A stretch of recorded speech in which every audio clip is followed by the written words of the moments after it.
मुंबई के दादर बाजार का ट्रैफिक किसी उबलती हुई चाय की केतली जैसा था। हर तरफ शोर, धुआं और बेकरारी। और इसी उबलते शोर के बीच था हमारा हीरो रोहन शर्मा, जो अपनी टी शर्ट के कॉलर को खींचते हुए पसीने से भीगी पीठ को हवा देने की नाकाम कोशिश कर रहा था। रोहन का काम था एक छोटे से प्रिंटिंग प्रेस में। आज उसे बॉस का एक बेहद जरूरी पार्सल बांद्रा तक पहुंचाना था। मगर उसकी किस्मत शायद आज छुट्टी पर थी। अरे भाई साहब, किधर जा रहे हो? जरा बांद्रा तक छोड़ दो। रोहन ने सड़क किनारे खड़े एक ऑटो वाले को लगभग चिल्लाकर रोका। ऑटो चालक ने अपनी मूंछों पर ताव दिया। बांद्रा? अभी? इतना जाम है। 400 रुपए लगेंगे। रोहन की भौहें तंग गई। 400 रुपए? मीटर पर तो 180 रुपए आएगा। क्या लूट मची है?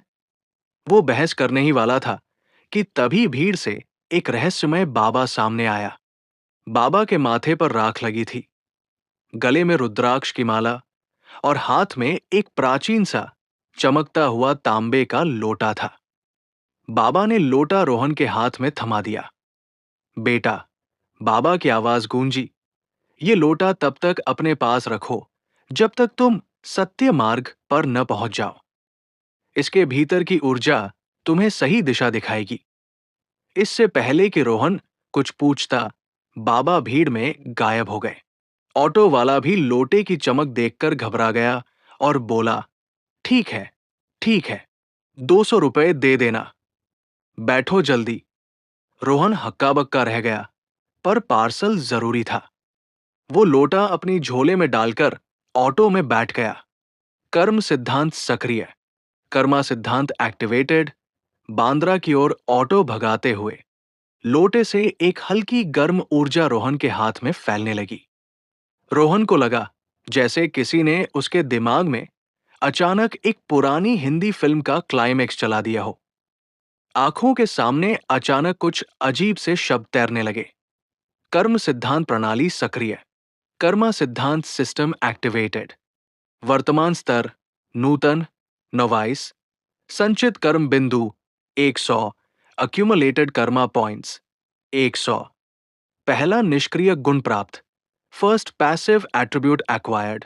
निष्क्रिय गुण, निष्क्रिय गण 1। बेफिक्र गाय का aura, aura of the unbothered cow.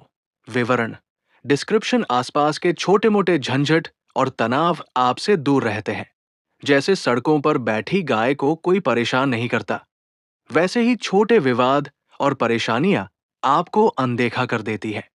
प्रभाव, इफेक्ट, यातायात में आसानी, निम्न स्तरीय शत्रुओं द्वारा अनदेखा किए जाने की संभावना 50%। रोहन ने अपनी आंखें मली। ये क्या पागलपन है? बेफिक्र गाय का ऑरा? क्या मैं कोई डेयरी प्रोडक्ट हूं? मगर अगले ही पल उसे अपनी इस पागलपन का असर दिखा। ऑटो तेजी से एक चौड़ी सड़क पर पहुंचा जहां भयंकर जाम था। लेकिन जैसे ही उनका ऑटो उस जाम के पास पहुंचा, रोहन को अजीब सा एहसास हुआ। उसके ऑटो के ठीक आगे एक स्कूटर वाला और एक टैक्सी ड्राइवर भयंकर बहस कर रहे थे। लेकिन जैसे ही रोहन का ऑटो उनके नजदीक आया, दोनों ने अचानक एक दूसरे को माफ किया और सड़क का एक छोटा सा कोना ऑटो के लिए खाली हो गया। ऑटो ड्राइवर ने खुशी से चिल्लाया, वाह, क्या बात है, आज तो गणपति बप्पा की कृपा है। रोहन को लगा कि ये कोई संयोग नहीं था। उसका सिर झोले के भीतर रखे लोटे की ओर घूम गया। मीठी और मजेदार, स्वीट एंड सैवरी। थोड़ी देर बाद उन्हें एक ट्रैफिक पुलिस वाले ने एक संकीर्ण गली में जाने के लिए रोक दिया। ऑटो ड्राइवर ने माथा पीट लिया। अरे यार, अब ये कम से कम आधा घंटा रोकेगा। रोहन को अचानक अपने अंदर कुछ होने का एहसास हुआ। एक नई अधिसूचना उसके दिमाग में गूंजी। निष्क्रिय गुण 2 प्राप्त, पैसिव एट्रीब्यूट 2 एक्वायर्ड। निष्क्रिय गुण, निष्क्रियगण 2, अन्नपूर्णा का आशीर्वाद। Blessing of Annapurna. विवरण, डिस्क्रिप्शन आपके द्वारा बनाया या छुआ गया भोजन दैवीय रूप से स्वादिष्ट और पौष्टिक हो जाता है। ये भोजन खाने वाले को शारीरिक और मानसिक शांति देता है। प्रभाव: इफेक्ट: भोजन की गुणवत्ता में 50% वृद्धि, खाने वाले को हल्का आरोग्य लाभ। अब ये क्या है? मैं कोई मास्टर शेफ थोड़ी हूं, रोहन ने सोचा। मगर फिर उसे याद आया कि उसकी मां ने सुबह उसे रास्ते में खाने के लिए घर के बने आलू पराठे और अचार दिए थे। रोहन ने बिना कुछ कहे अपना टिफिन खोला और एक पराठा निकाला। पराठे की महक उस संकरी गली में फैल गई। वो पराठा खा ही रहा था कि ट्रैफिक पुलिस वाला, जो अभी तक सख्ती से खड़ा था, रोहन के पास आया। ए भाई, ये क्या बना रखा है? खुशबू तो पूरे दादर तक जा रही है। रोहन ने पराठे का एक टुकड़ा उसे दिया।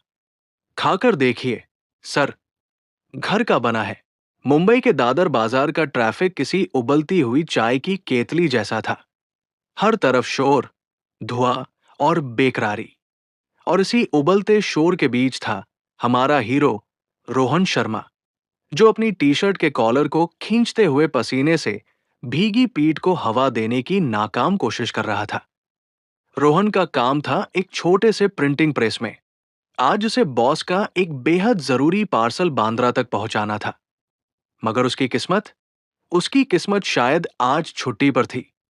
अरे भाई साहब, किधर जा रहे हो? जरा बांद्रा तक छोड़ दो। रोहन ने सड़क किनारे खड़े एक ऑटो वाले को लगभग चिल्लाकर रोका। ऑटो चालक ने अपनी मूंछों पर ताव दिया। बांद्रा? अभी? इतना जाम है। 400 रुपए लगेंगे। रोहन की भौहें तंग गई। 400 रुपए? मीटर पर तो 180 रुपए आएगा। क्या लूट मची है? वो बहस करने ही वाला था कि तभी भीड़ से एक रहस्यमय बाबा सामने आया। बाबा के माथे पर राख लगी थी, गले में रुद्राक्ष की माला और हाथ में एक प्राचीन सा चमकता हुआ तांबे का लोटा था। बाबा ने लोटा रोहन के हाथ में थमा दिया। बेटा, बाबा की आवाज गूंजी, ये लोटा तब तक अपने पास रखो जब तक तुम सत्य मार्ग पर न पहुंच जाओ। इसके भीतर की ऊर्जा तुम्हें सही दिशा दिखाएगी। इससे पहले कि रोहन कुछ पूछता, बाबा भीड़ में गायब हो गए। ऑटो वाला भी लोटे की चमक देखकर घबरा गया और बोला, ठीक है, ठीक है, 200 रुपए दे देना। बैठो जल्दी। रोहन हक्का बक्का रह गया, पर पार्सल जरूरी था। वो लोटा अपनी झोले में डालकर ऑटो में बैठ गया। कर्म सिद्धांत सक्रिय। बांद्रा की ओर ऑटो भगाते हुए लोटे से एक हल्की गर्म ऊर्जा रोहन के हाथ में फैलने लगी। रोहन को लगा जैसे किसी ने उसके दिमाग में अचानक एक पुरानी हिंदी फिल्म का क्लाइमेक्स चला दिया हो। आंखों के सामने अचानक कुछ अजीब से शब्द तैरने लगे। कर्म सिद्धांत प्रणाली सक्रिय। वर्तमान स्तर नूतन। संचित कर्म बिंदु 100। पहला निष्क्रिय गुण प्राप्त। निष्क्रिय गुण 1, बेफिक्र गाय का ऑरा। विवरण: आसपास के छोटे मोटे झंझट और तनाव आपसे दूर रहते हैं। जैसे सड़कों पर बैठी गाय को कोई परेशान नहीं करता, वैसे ही छोटे विवाद और परेशानियां आपको अनदेखा कर देती है। प्रभाव: यातायात में आसानी। निम्न स्तरीय शत्रुओं द्वारा अनदेखा किए जाने की संभावना 50%। रोहन ने अपनी आंखें मली। ये क्या पागलपन है? बेफिक्र गाय का ऑरा? क्या मैं कोई डेयरी प्रोडक्ट हूं?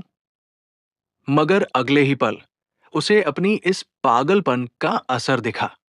ऑटो तेजी से एक चौड़ी सड़क पर पहुंचा, जहां भयंकर जाम था। लेकिन जैसे ही उनका ऑटो उस जाम के पास पहुंचा, रोहन को अजीब सा एहसास हुआ। उसके ऑटो के ठीक आगे एक स्कूटर वाला और एक टैक्सी ड्राइवर भयंकर बहस कर रहे थे। लेकिन जैसे ही रोहन का ऑटो उनके नजदीक आया, दोनों ने अचानक एक दूसरे को माफ किया और सड़क का एक छोटा सा कोना ऑटो के लिए खाली हो गया। ऑटो ड्राइवर ने खुशी से चिल्लाया, वाह, क्या बात है, आज तो गणपति बप्पा की कृपा है। रोहन को लगा कि ये कोई संयोग नहीं था। उसका सिर झोले के भीतर रखे लोटे की ओर घूम गया। मीठी और मजेदार। थोड़ी देर बाद उन्हें एक ट्रैफिक पुलिस वाले ने एक संकीर्ण गली में जाने के लिए रोक दिया। ऑटो ड्राइवर ने माथा पीट लिया।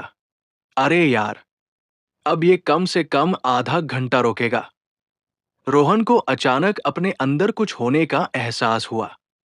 एक नई अधिसूचना उसके दिमाग में गूंजी। निष्क्रिय गुण 2 प्राप्त। निष्क्रिय गुण 2, अन्नपूर्णा का आशीर्वाद। विवरण: आपके द्वारा बनाया या छुआ गया भोजन दैवीय रूप से स्वादिष्ट और पौष्टिक हो जाता है। ये भोजन खाने वाले को शारीरिक और मानसिक शांति देता है। प्रभाव: भोजन की गुणवत्ता में 50% वृद्धि, खाने वाले को हल्का आरोग्य लाभ। अब ये क्या है? मैं कोई मास्टर शेफ थोड़ी हूं, रोहन ने सोचा। मगर फिर उसे याद आया कि उसकी मां ने सुबह उसे रास्ते में खाने के लिए घर के बने आलू पराठे और अचार दिए थे। रोहन ने बिना कुछ कहे अपना टिफिन खोला और एक पराठा निकाला। पराठे की महक उस संकरी गली में फैल गई। वो पराठा खा ही रहा था कि ट्रैफिक पुलिस वाला, जो अभी तक सख्ती से खड़ा था, रोहन के पास आया। ए भाई, ये क्या बना रखा है? खुशबू तो पूरे दादर तक जा रही है। रोहन ने पराठे का एक टुकड़ा उसे दिया। खाकर देखिए सर, घर का बना है। पुलिस वाले ने जैसे ही वो टुकड़ा खाया, उसकी आंखें बंद हो गई। उसके चेहरे पर वैसी ही शांति थी जैसी किसी संत को मोक्ष प्राप्त करते हुए मिलती है। आह बेटा, क्या स्वादिष्ट है। ऐसी चीज तो मैंने कभी नहीं खाई। पुलिस वाले ने जल्दी से पराठा खत्म किया और एक गहरी सांस ली। जाओ, तुम जाओ, लेकिन अगला टिफिन मेरे लिए भी लेते आना। उसने खुशी खुशी रोहन के ऑटो को रास्ता दे दिया। ऑटो ड्राइवर ने हैरत से रोहन को देखा। रोहन ने बस मुस्कुरा दिया। उसे अब समझ आने लगा था, ये कोई मजाक नहीं था। उसके पास अब बेफिक्र गाय की आभा और अन्नपूर्णा का आशीर्वाद था। एक के कारण उसे परेशानी अनदेखा करती थी और दूसरे के कारण वो लोगों को अपने पराठों से शांत कर सकता था। रोहन ने अपने झोले में रखे तांबे के लोटे को छुआ। ये तो बस शुरुआत थी। इस कर्म सिद्धांत की दुनिया में वो सिर्फ एक साधारण आदमी नहीं था। लगता है, रोहन ने मन में सोचा, मैं निष्क्रिय गुणों से भरा हुआ हूं। ऑटो ड्राइवर ने रोहन को स्टेशन पर छोड़ा और अजीब निगाहों से देखा, जैसे वो कोई पराठा बेचने वाला फरिश्ता हो। साहब, आपका पार्सल, रोहन ने उसे दिया। लेकिन उसका ध्यान अब पार्सल पर कम, बल्कि अपने कर्म सिद्धांत प्रणाली पर ज्यादा था। रोहन ने एक पल के लिए अपनी आंखें बंद की। सिस्टम का इंटरफेस भले ही अदृश्य था, उसके मन में स्पष्ट था। कर्म सिद्धांत प्रणाली: निष्क्रिय गुण 1, बेफिक्र गाय का ऑरा, सक्रिय। निष्क्रिय गुण 2, अन्नपूर्णा का आशीर्वाद, सक्रिय। संचित कर्म बिंदु 90। 10 बिंदु पुलिस वाले को पराठा खिलाने के पुण्य से कम हुए थे, या शायद ये सिस्टम का अजीब टैक्स था। रोहन ने सोचा, अगर ये निष्क्रिय गुण अपने आप काम करते हैं, तो मुझे बस सही जगह पर सही काम करना है, या शायद कुछ भी नहीं करना है। उसे अब तुरंत अपने गांव देवगढ़ लौटना था, क्योंकि उसके मामाजी ने उसे एक जरूरी पारिवारिक समारोह के लिए बुलाया था। देवगढ़ महाराष्ट्र और कर्नाटक की सीमा पर पश्चिमी घाट के जंगलों में छिपा एक प्राचीन गांव था, जहां आज भी पुरानी परंपराएं और रहस्य जिंदा थे। रेलवे स्टेशन का संकट। रोहन ने टिकट खरीदा और प्लेटफॉर्म की तरफ भागा। स्टेशन पर भयानक भीड़ थी। यात्री, सामान, फेरी वाले, सब एक दूसरे से टकरा रहे थे। रोहन को लगा कि अगर वो इस भीड़ में फंस गया, तो उसके शरीर का आलू पराठा बन जाएगा। तभी उसे एक नए निष्क्रिय गुण की प्राप्ति हुई। निष्क्रिय गुण 3 प्राप्त। निष्क्रिय गुण 3, बैलगाड़ी की ताल। विवरण: शरीर में एक धीमा, स्थिर संतुलन स्थापित होता है, चाहे आप किसी भी वाहन पर हों या कितनी भी भीड़ में हों। आपका केंद्र बिंदु, सेंटर ऑफ ग्रेविटी, हमेशा स्थिर रहता है। प्रभाव: उत्कृष्ट संतुलन और स्थिरता प्लस 75% बैलेंस। भीड़ भाड़ वाले माहौल में गति पर कोई नकारात्मक प्रभाव नहीं। रोहन को तुरंत अपने पैरों में एक अजीब सी मजबूती महसूस हुई। उसने देखा कि लोग, सामान और ट्रॉली उसके आगे पीछे से गुजर रहे थे, पर उसे छू भी नहीं रहे थे। वो भीड़ में ऐसे चल रहा था जैसे शांत पानी में कोई नाव। जब एक मोटा आदमी अपने विशाल सूटकेस के साथ रोहन के पास से गुजरा, तो सूटकेस रोहन से 1 इंच पहले ही अपने आप हल्का सा मुड़ गया। वाह, ये तो कमाल है। रोहन ने फुर्ती से ट्रेन में चढ़ाई, जबकि बाकी लोग एक दूसरे को धक्का दे रहे थे। देवगढ़ की यात्रा देवगढ़ की यात्रा लंबी और थका देने वाली थी। ट्रेन जंगल और पहाड़ियों से होकर गुजर रही थी। रोहन को थर्ड सी में एक खिड़की वाली सीट मिल गई थी, लेकिन दिन की गर्मी और ट्रेन के शोर से उसका सिर दर्द करने लगा। उसने ट्रेन की खिड़की से बाहर देखा। घने हरे जंगल और दूर एक विशाल बरगद का पेड़, जिसकी जड़ें सैकड़ों साल पुरानी लग रही थी, आकाश को छू रहा था। रोहन ने आराम करने के लिए अपनी सीट पर सिर टिकाया। तभी एक और अद्भुत एहसास हुआ। निष्क्रिय गुण 4 प्राप्त। निष्क्रिय गुण 4, बरगद की फुसफुसाहट। विवरण: प्रकृति के साथ आपका आध्यात्मिक संबंध स्थापित होता है। जब आप आराम करते हैं या किसी प्राकृतिक स्थान, विशेषकर पेड़ों के पास होते हैं, तो ये आपको प्राणिक ऊर्जा प्रदान करता है। प्रभाव: प्राकृतिक ऊर्जा स्रोतों के पास प्लस 20% एचपी प्रना रिजेनरेशन। मानसिक तनाव में तुरंत कमी। जैसे ही ये गुण सक्रिय हुआ, रोहन का सिर दर्द तुरंत गायब हो गया। उसे ऐसा लगा जैसे किसी ने उसके सिर पर ठंडा पानी डाल दिया हो। ट्रेन का शोर भी धीमा पड़ गया और उसकी जगह हवा की सरसराहट और पत्तों की आवाज सुनाई देने लगी। ऐसा लगा जैसे ट्रेन रुक गई हो और वो किसी शांत जंगल में एक विशाल पेड़ की छाव में सो रहा हो। रोहन ने गहरी सांस ली और उसे महसूस हुआ कि उसकी थकावट बस कुछ ही मिनटों में दूर हो गई। इस प्राणिक ऊर्जा ने उसके शरीर को पूरी तरह से चार्ज कर दिया था। रोहन ने मुस्कुराते हुए आंखें खोली।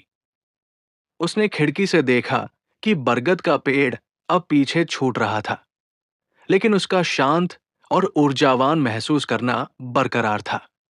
अगर मुंबई के ऑटो और ट्रेन की भीड़ मुझे इतने शक्तिशाली निष्क्रिय गुण दे सकती है, तो देवगढ़ के प्राचीन मंदिरों और जंगलों में क्या होगा? रोहन ने सोचा।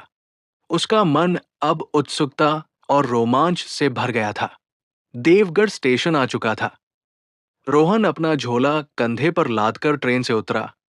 अब वो एक साधारण यात्री नहीं था, बल्कि अद्भुत प्रतिभा वाला एक व्यक्ति था, जो अपने अगले अनजाने निष्क्रिय गुण की प्रतीक्षा कर रहा था। देवगढ़ स्टेशन मुंबई के दादर से एकदम अलग था। यहाँ पहाड़ियों की ताजी हवा में धूप की गर्मजोशी थी और माहौल में चंदन और धूप बत्ती की हल्की महक घुली हुई थी। रोहन ने अपनी ट्रेन की थकान को बरगद की फुसफुसाहट के सौजन्य से पीछे छोड़ दिया था। स्टेशन से मामाजी का घर लगभग 5 किलोमीटर दूर था। रोहन ने एक पुरानी खटारा जीप को रोकने की कोशिश की, जो यात्रियों को गांव के मुख्य बाजार तक ले जाती थी। जीप वाला, एक अधेड़ व्यक्ति जिसका नाम काका था, अपने बीड़ी के धुएं के छल्ले बना रहा था। कहाँ जाना है, बाबू? मुख्य बाजार। काका, कितना लगेगा? 80 रुपए प्रति सवारी।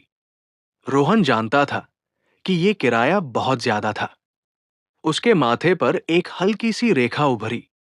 ठीक उसी पल उसके कर्म सिद्धांत प्रणाली में कुछ हलचल हुई। मोल भाव का जादू। निष्क्रिय गुण 5 प्राप्त। निष्क्रिय गुण 5, बाजार का मोलभाव। विवरण: आपकी बोली में एक अप्रतिरोध्य आकर्षण और तार्किक बल आता है।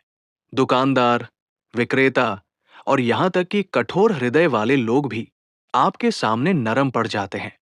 प्रभाव: सौदेबाजी की सफलता दर प्लस 70%। खरीद मूल्य पर औसतन -30% की छूट। रोहन के होठों पर एक हल्की सी मुस्कान आई। ये गुण बिल्कुल सही समय पर आया था। काका, रोहन ने शांत और गहरी आवाज में कहा, देवगढ़ के हम हैं और हमें पता है कि इस रूट का असली किराया 30 रुपए है। आप 80 रुपए मांग रहे हैं। ये तो नाइंसाफी है। आप रोज सवारी करते हैं। आपका मुनाफा तो 40 रुपए में भी हो जाएगा। 40 रुपए दीजिए, हमें छोड़ दीजिए। ये आपकी भी भलाई है, हमारी भी। रोहन की आवाज में कोई सख्ती नहीं थी, बल्कि एक अजीब सा अपनापन था। काका, जो अभी कुछ सेकंड पहले 80 रुपए से 1 रुपया भी कम करने के मूड में नहीं थे, अचानक हंस पड़े। अरे बेटा, तुम तो बिल्कुल अपने लगते हो। सही बात कह रहे हो। रोज का काम है। ठीक है, आज के दिन तुम 40 रुपए ही दे देना। बैठो। काका ने अपने सिर को झटका दिया। उन्हें समझ नहीं आया कि उन्होंने इतनी आसानी से हार क्यों मान ली, लेकिन रोहन की बात उन्हें एकदम सत्य लगी थी। रोहन जीत गया। ये पहली बार था जब उसने जानबूझकर एक निष्क्रिय गुण का इस्तेमाल किया था, और वो पूरी तरह सफल रहा था।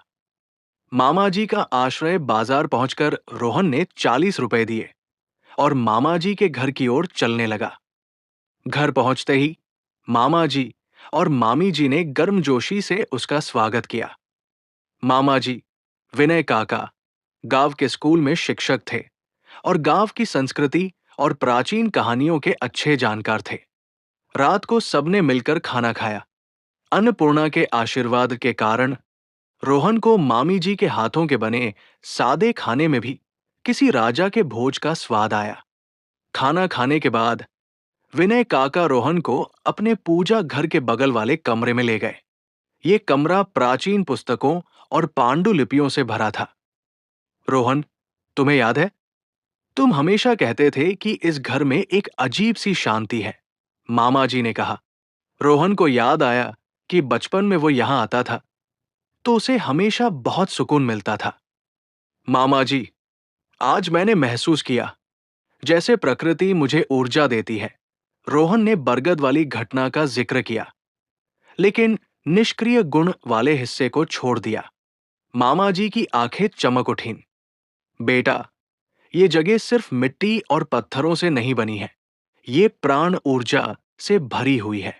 देवगढ़ की धरती में योग निद्रा की शक्ति है। रोहन को लगा कि मामा जी अपने निष्क्रिय गुण की बात को किसी पौराणिक संदर्भ में समझा रहे थे। छठा गुण। नींद में साधना जैसे ही रोहन बिस्तर पर लेटा, मामा जी की कही बात उसके दिमाग में गूंजती रही। योग निद्रा की शक्ति है। उसने थकी हुई आंखों से छत को देखा और पल भर में उसे एक और प्रणाली सूचना प्राप्त हुई। निष्क्रिय गुण 6 प्राप्त। निष्क्रिय गुण 6, योग निद्रा विवरण। आपकी नींद अब सिर्फ आराम नहीं है, बल्कि एक गहरी आध्यात्मिक क्रिया है। नींद के दौरान आप निष्क्रिय रूप से अपने आसपास की ब्रह्मांडीय ऊर्जा प्रणा को अवशोषित करते हैं और अपने कर्म बिंदु बढ़ाते हैं। प्रभाव। सोने के दौरान प्रणा कर्म बिंदु की निष्क्रिय वृद्धि, सुबह उठने पर अधिकतम शारीरिक और मानसिक ताजगी। रोहन को बिस्तर अब किसी साधारण गद्दे जैसा नहीं, बल्कि एक जादुई ध्यान मंच जैसा लगा। वो तुरंत गहरी नींद में चला गया, लेकिन उसकी चेतना का एक कोना अब भी सक्रिय था, जो चुपचाप रात भर ब्रह्मांडीय ऊर्जा को सोखता रहा। ये स्पष्ट था, देवगढ़ रोहन के लिए सिर्फ गांव नहीं था, बल्कि निष्क्रिय गुणों की एक खदान था। अगली सुबह रोहन अपनी जिंदगी की सबसे बेहतरीन नींद के बाद उठा। उसकी आंखें खुली और उसे लगा जैसे उसके शरीर से सारा आलस्य और थकान मिट गई हो। ये योग निद्रा निष्क्रिय गुण का सीधा परिणाम था। वो इतना तरोताजा महसूस कर रहा था कि मानो उसने हफ्तों से छुट्टी ले रखी हो। बेड से उठते ही उसके मन में कर्म सिद्धांत प्रणाली का हल्का सा संकेत दिखा। कर्म सिद्धांत प्रणाली। संचित कर्म बिंदु 115 प्लस 25 बिंदु योग निद्रा के कारण रात भर में अर्जित हुए। वाह! अब तो सोना भी एक तरह की साधना है। रोहन ने मन ही मन हंसते हुए सोचा। वो तैयार हुआ और मामाजी के साथ सुबह की सैर के लिए निकल पड़ा। देवगढ़ के खेत और जंगल सुबह की हल्की धूप में नहा रहे थे। प्राचीन शिव मंदिर मामाजी रोहन को गांव के सबसे पुराने शिव मंदिर तक ले गए। ये मंदिर एक छोटी पहाड़ी की चोटी पर बना था और सैकड़ों साल पुराना था। इसके पत्थरों पर काई जम गई थी और आसपास घने पेड़ थे, जिनकी डालियां मंदिर को छाया देती थी। जैसे ही रोहन ने मंदिर की सीढ़ियां चढ़ना शुरू किया, उसे अचानक एक और नई ऊर्जा महसूस हुई। ये शांत और केंद्रित थी। निष्क्रिय गुण 7 प्राप्त। निष्क्रिय गुण 7 तीर्थ यात्रा की एकाग्रता, विवरण। पवित्र और आध्यात्मिक स्थानों पर आपका मन और शरीर स्वतः ही ध्यान और एकाग्रता की अवस्था में आ जाता है। इससे आपकी धारणा शक्ति, परसेप्शन और सूक्ष्म ऊर्जा को समझने की क्षमता बढ़ती है। प्रभाव: आध्यात्मिक स्थलों पर एकाग्रता में +50% वृद्धि। छोटे विवरणों को ध्यान से देखने की क्षमता। तीर्थ यात्रा की एकाग्रता सक्रिय होते ही रोहन को मंदिर के पत्थरों पर बने पुराने शिलालेखों की बारीकी साफ दिखने लगी। उसे ये भी महसूस हुआ कि मंदिर की हवा में एक अजीब सी प्राणिक शक्ति का प्रवाह हो रहा है, जिसे मामाजी जैसे गांव वाले शायद महसूस कर पाते होंगे। मंदिर के मुख्य द्वार पर एक बूढ़ा साधु जमीन पर बैठा ध्यान कर रहा था। उनकी जटाएं लंबी थी और शरीर पर राख लगी थी। साधु का परीक्षण मामाजी ने साधु को प्रणाम किया।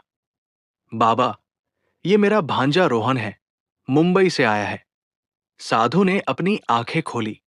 उनकी आंखें इतनी पुरानी थी कि उनमें अतीत का इतिहास छिपा हो। उन्होंने रोहन को ऊपर से नीचे तक देखा और मुस्कान के साथ कहा, मुंबई, वहां तो केवल माया और लोभ का बाजार है। वहां से कोई कर्म लेकर नहीं आता, केवल थकान लेकर आता है। साधु की बात सुनकर रोहन को हल्की सी ठेस पहुंची। वो बिना सोचे समझे बोल पड़ा, लेकिन उसकी आवाज में बाजार का मोलभाव की हल्की सी मिठास और तर्क शक्ति थी। बाबा, आप सही कहते हैं कि वहां लोभ है, पर वहां हर दिन हजारों लोग सिर्फ अपने परिवार के लिए कड़ी मेहनत करते हैं।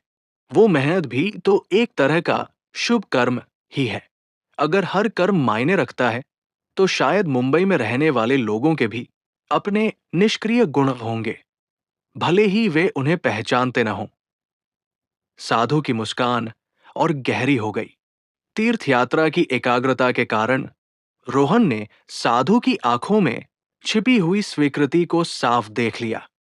साधु ने अपना हाथ बढ़ाया और उनकी हथेली पर एक छोटा चमकीला पंचधातु का सिक्का था। तुम सही कहते हो, बालक। हर कर्म मायने रखता है।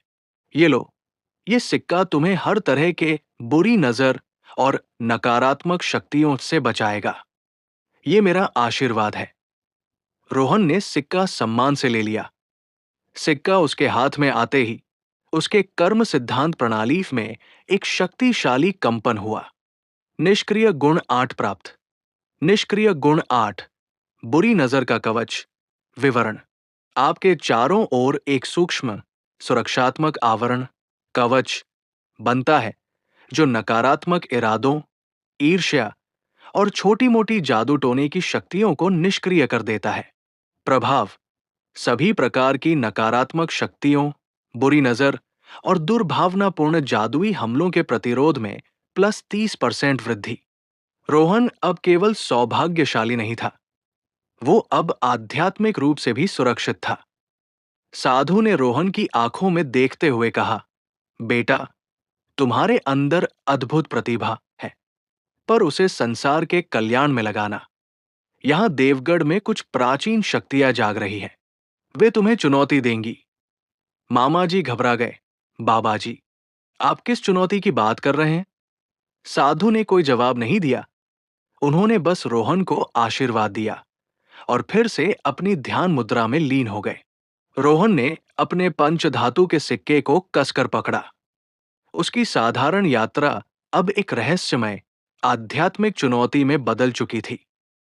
शिव मंदिर से लौटने के बाद रोहन और मामा जी ने मामी जी के हाथ की बनी स्वादिष्ट जलेबी और पोहा खाई, जिसका स्वाद अन्नपूर्णा के आशीर्वाद के कारण और भी दिव्य हो गया था।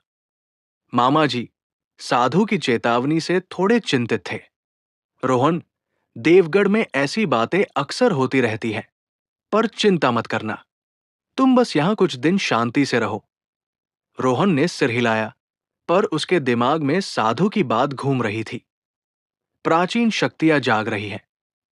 दोपहर को मामा जी काम पर चले गए। रोहन ने सोचा कि क्यों न गांव की सबसे प्रसिद्ध नदी सरयू के दर्शन किए जाए। नदी के किनारे एक बहुत पुराना पीपल का पेड़ था, जहां बैठकर वो शायद अपने योग निद्रा गुण से कुछ और कर्म बिंदु अर्जित कर पाता। नदी किनारे का दृश्य रोहन नदी के किनारे पहुंचा। वहां की शांति अद्भुत थी। उसने बरगद की फुसफुसाहट के गुण से प्रेरित होकर पीपल के पेड़ के नीचे एक शांत जगह ढूंढ ली और आंखें बंद करके बैठ गया। वो सिर्फ 5 मिनट ही बैठा था कि गांव के लोगों के चिल्लाने की आवाज आई। बचाओ, बचाओ, हमारा गोपाल डूब रहा है। रोहन ने आंखें खोली। नदी में पानी का बहाव तेज हो गया था और किनारे पर नहा रहा एक छोटा लड़का गोपाल अचानक पानी के भंवर में फंस गया था। गांव के लोग किनारे पर खड़े चिल्ला रहे थे, पर कोई अंदर जाने की हिम्मत नहीं कर रहा था, क्योंकि बहाव बहुत खतरनाक था। रोहन ने बिना सोचे समझे नदी की ओर भागना शुरू कर दिया। नए गुण की प्राप्ति रोहन को तैरना आता था, लेकिन इस भंवर से लड़ना खतरनाक था। जैसे ही उसके पैर नदी के पानी को छूने वाले थे, उसके कर्म सिद्धांत प्रणाली में एक शक्तिशाली लहर उठी। इस बार ये किसी बलिदान या जरूरत के कारण सक्रिय हुआ था। निष्क्रिय गुण 9 प्राप्त। निष्क्रिय गुण 9, जल की बुद्धिमत्ता। विवरण: जल तत्व से आपका सहज तालमेल स्थापित होता है। आप पानी के बहाव को प्राकृतिक रूप से समझते हैं और पानी में आपकी गति, सहन शक्ति और सांस लेने की क्षमता कई गुना बढ़ जाती है। प्रभाव: जल में +100% गति और सहन शक्ति। पानी के नीचे बिना सांस लिए रहने की क्षमता में वृद्धि। रोहन ने महसूस किया कि नदी का पानी अब उसे डरा नहीं रहा था, बल्कि रास्ता दिखा रहा था। उसने भंवर के अंदर का सबसे कमजोर बिंदु देखा। वो पानी में कूदा। जल की बुद्धिमत्ता के कारण वो नदी के बहाव से लड़ नहीं रहा था, बल्कि बहाव के साथ चल रहा था। भंवर उसे खींचने की कोशिश कर रहा था, पर रोहन अपने बैलगाड़ी की ताल के गुण का भी इस्तेमाल करते हुए अपना संतुलन बनाए रखा। उसकी गति पानी में किसी मछली से कम नहीं थी। वो तेजी से गोपाल तक पहुंचा, जिसने डर के मारे अपनी आंखें बंद कर रखी थी। रोहन ने उसे पकड़ा और पानी के सबसे शांत हिस्से की ओर तैरना शुरू कर दिया। चुनौती का सामना जब रोहन लगभग किनारे पर पहुंचने वाला था, तभी उसने देखा कि नदी के बीच में, जहां सबसे तेज भंवर था, वहां पानी अचानक काला और अशांत हो गया। पानी की सतह पर किसी पुराने बर्तन की तरह दिखने वाले काले लोटे जैसा कुछ तैर रहा था, जिससे नकारात्मक ऊर्जा निकल रही थी। रोहन समझ गया, ये साधु द्वारा बताई गई नकारात्मक शक्ति थी, जो शायद इस नदी की प्राण ऊर्जा को दूषित करने की कोशिश कर रही थी। उसने गोपाल को किनारे पर सुरक्षित फेंक दिया और फिर उस काले लोटे की ओर देखा। गोपाल के माता-पिता खुशी और राहत के आंसू बहा रहे थे। रोहन ने तुरंत अपनी जेब से साधु का दिया हुआ पंचधातु का सिक्का निकाला। जैसे ही उसने सिक्का अपने हाथ में पकड़ा, बुरी नजर का कवच गुण तेजी से सक्रिय हो गया। उसके चारों ओर एक हल्की सुनहरी आभा फैल गई। रोहन उस काले लोटे तक तैर कर गया, लेकिन जैसे ही उसने उसे छुआ, एक भयानक ठंडी ऊर्जा उसके हाथ में घुसने की कोशिश करने लगी। अगर उसके पास बुरी नजर का कवच नहीं होता तो वो बेहोश हो जाता। सिक्के की सुनहरी आभा ने काले लोटे की नकारात्मक ऊर्जा को बेअसर करना शुरू कर दिया। रोहन ने पूरी ताकत लगाकर वो काला लोटा नदी के पानी से बाहर निकाल लिया और किनारे पर फेंक दिया। जैसे ही काला लोटा जमीन पर गिरा, भंवर शांत हो गया और नदी का पानी फिर से साफ होने लगा। रोहन थका हुआ पर विजयी होकर बाहर आया। उसने गोपाल को बचा लिया था और नदी को दूषित होने से भी। कर्म और नया संकट रोहन को देखते ही गांव के लोग जय हो चिल्ला उठे। वे उसे हीरो की तरह देख रहे थे। रोहन ने उस काले लोटे की ओर देखा। वो अजीब सा लोटा अब केवल एक साधारण मिट्टी का टुकड़ा लग रहा था। वो अभी राहत की सांस ले ही रहा था कि उसके कर्म सिद्धांत प्रणाली में एक और कंपन हुआ। ये कंपन पिछले सभी कंपनों से ज्यादा तेज था।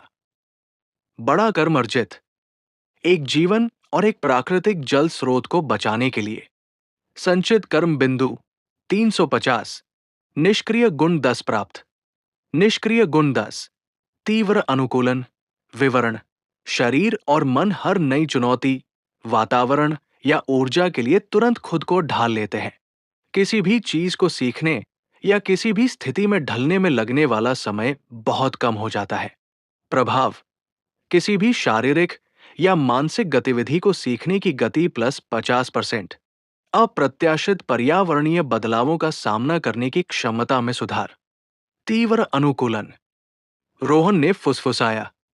इसका मतलब था कि वो अब पहले से भी तेजी से शक्तिशाली बन सकता था। गोपाल का पिता दौड़कर रोहन के पास आया। बाबू, तुमने हमें बचा लिया। तुमने देवता का काम किया है। ये लो, ये हमारा पारिवारिक एयरलूम है। इसे अपने पास रखो। उसने रोहन को एक पुरानी नक्काशीदार लकड़ी की छड़ी दी।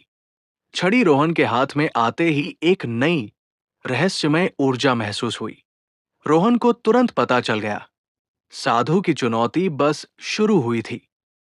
गोपाल को बचाने के बाद रोहन को गांव वालों ने कंधों पर उठा लिया। शाम तक वो देवगढ़ में एक हीरो बन चुका था। मामाजी विनय काका भी रोहन की बहादुरी देखकर हैरान थे, लेकिन साधु की चेतावनी और नदी में मिले काले लोटे की बात से चिंतित भी। रात को सब गांव वालों के जाने के बाद रोहन अपने कमरे में लौटा। उसकी नजर मेज पर रखी दो चीजों पर पड़ी, साधु का पंचधातु का सिक्का और गोपाल के पिता की दी हुई नक्काशीदार लकड़ी की छड़ी। छड़ी का रहस्योद्घाटन रोहन ने लकड़ी की छड़ी उठाई। वो साधारण नहीं लग रही थी। उसकी नक्काशी में पत्तियां और लताएं उकेरी गई थी, जो सदियों पुरानी लग रही थी। जैसे ही रोहन ने छड़ी को पकड़ा, उसके तीव्र अनुकूलन निष्क्रिय गुण ने काम करना शुरू कर दिया। रोहन का दिमाग छड़ी की आंतरिक ऊर्जा और बनावट को समझने लगा। तीव्र अनुकूलन सक्रिय। वस्तु विश्लेषण। प्राचीन लकड़ी की छड़ी। पहचान सफल। ये शमंती वन की पवित्र नीलकंठ की लकड़ी से बनी है। विशेषता: ये छड़ी एक प्राण ऊर्जा चैनलर है। ये धारक की प्राण जीवन शक्ति को खींचकर उसे नियंत्रित और केंद्रित करने की अनुमति देती है। रोहन को तुरंत एहसास हुआ कि ये छड़ी किसी जादूगर या साधक के लिए एक उपकरण थी, लेकिन वो न तो जादूगर था और न ही साधक। उसे इसका उपयोग कैसे करना था? तभी छड़ी पर उकेरी गई लताएं रोहन को किसी पुस्तकालय या सूचना बैंक की तरह लगी। उसके तीव्र अनुकूलन गुण ने फिर जोर मारा। निष्क्रिय गुण 11 प्राप्त। निष्क्रिय गुण 11। वन विद्या का सहज ज्ञान। विवरण: आपको प्राकृतिक तत्वों, जंगल, जड़ी बूटियां, भूमि और उनके रहस्यों का सहज ज्ञान प्राप्त होता है। आप जानते हैं कि किस पौधे का उपयोग कहाँ करना है और जंगल के खतरों को पहले ही भांप लेते हैं। प्रभाव: जड़ी बूटियों की पहचान और उपयोग प्लस 80% सटीकता से प्राकृतिक खतरों की प्रारंभिक चेतावनी। ये गुण प्राप्त होते ही रोहन के दिमाग में जंगल के हजारों छोटे छोटे रहस्य कौंध गए। उसे अचानक पता चला कि मामाजी के आंगन में लगा एक पौधा खांसी की दवा है और नदी के किनारे उगने वाली घास को जहर के इलाज के लिए इस्तेमाल किया जा सकता है। और सबसे महत्वपूर्ण, उसे अब इस छड़ी का उपयोग करना आता था। छड़ी से प्राण ऊर्जा को केंद्रित करके वो साधारण हवा को भी एक बलशाली वायु प्रहार में बदल सकता था। आधी रात की चुनौती रोहन अपनी नई शक्तियों के बारे में सोच ही रहा था कि खिड़की से एक अजीब धीमी फुसफुसाहट सुनाई दी। ये वैसी शांत फुसफुसाहट नहीं थी जो उसे बरगद की फुसफुसाहट गुण से मिलती थी। ये नकारात्मक और लालची थी। बुरी नजर का कवच गुण तुरंत तेजी से सक्रिय हो गया, जिससे रोहन को पता चला कि कोई उस पर बुरी नजर डाल रहा है। वो चुपचाप उठा और छड़ी लेकर खिड़की की ओर गया। बाहर मामाजी के आंगन के कोने में एक काला साया धीरे धीरे बढ़ रहा था। ये कोई इंसान नहीं था। ये ईर्ष्या और दुर्भावना की ऊर्जा का एक मोटा बादल था। ये निश्चित रूप से वही शक्ति थी जिसके बारे में साधु ने चेतावनी दी थी और जिसने नदी को दूषित करने की कोशिश की थी। ये रोहन की नई मिली ऊर्जा और अद्भुत प्रतिभा पर कब्जा करने आया था। पहला वायु प्रहार साया धीरे धीरे घर की ओर बढ़ा, जैसे वो अंधेरे का एक हिस्सा हो। रोहन ने छड़ी को कसकर पकड़ा।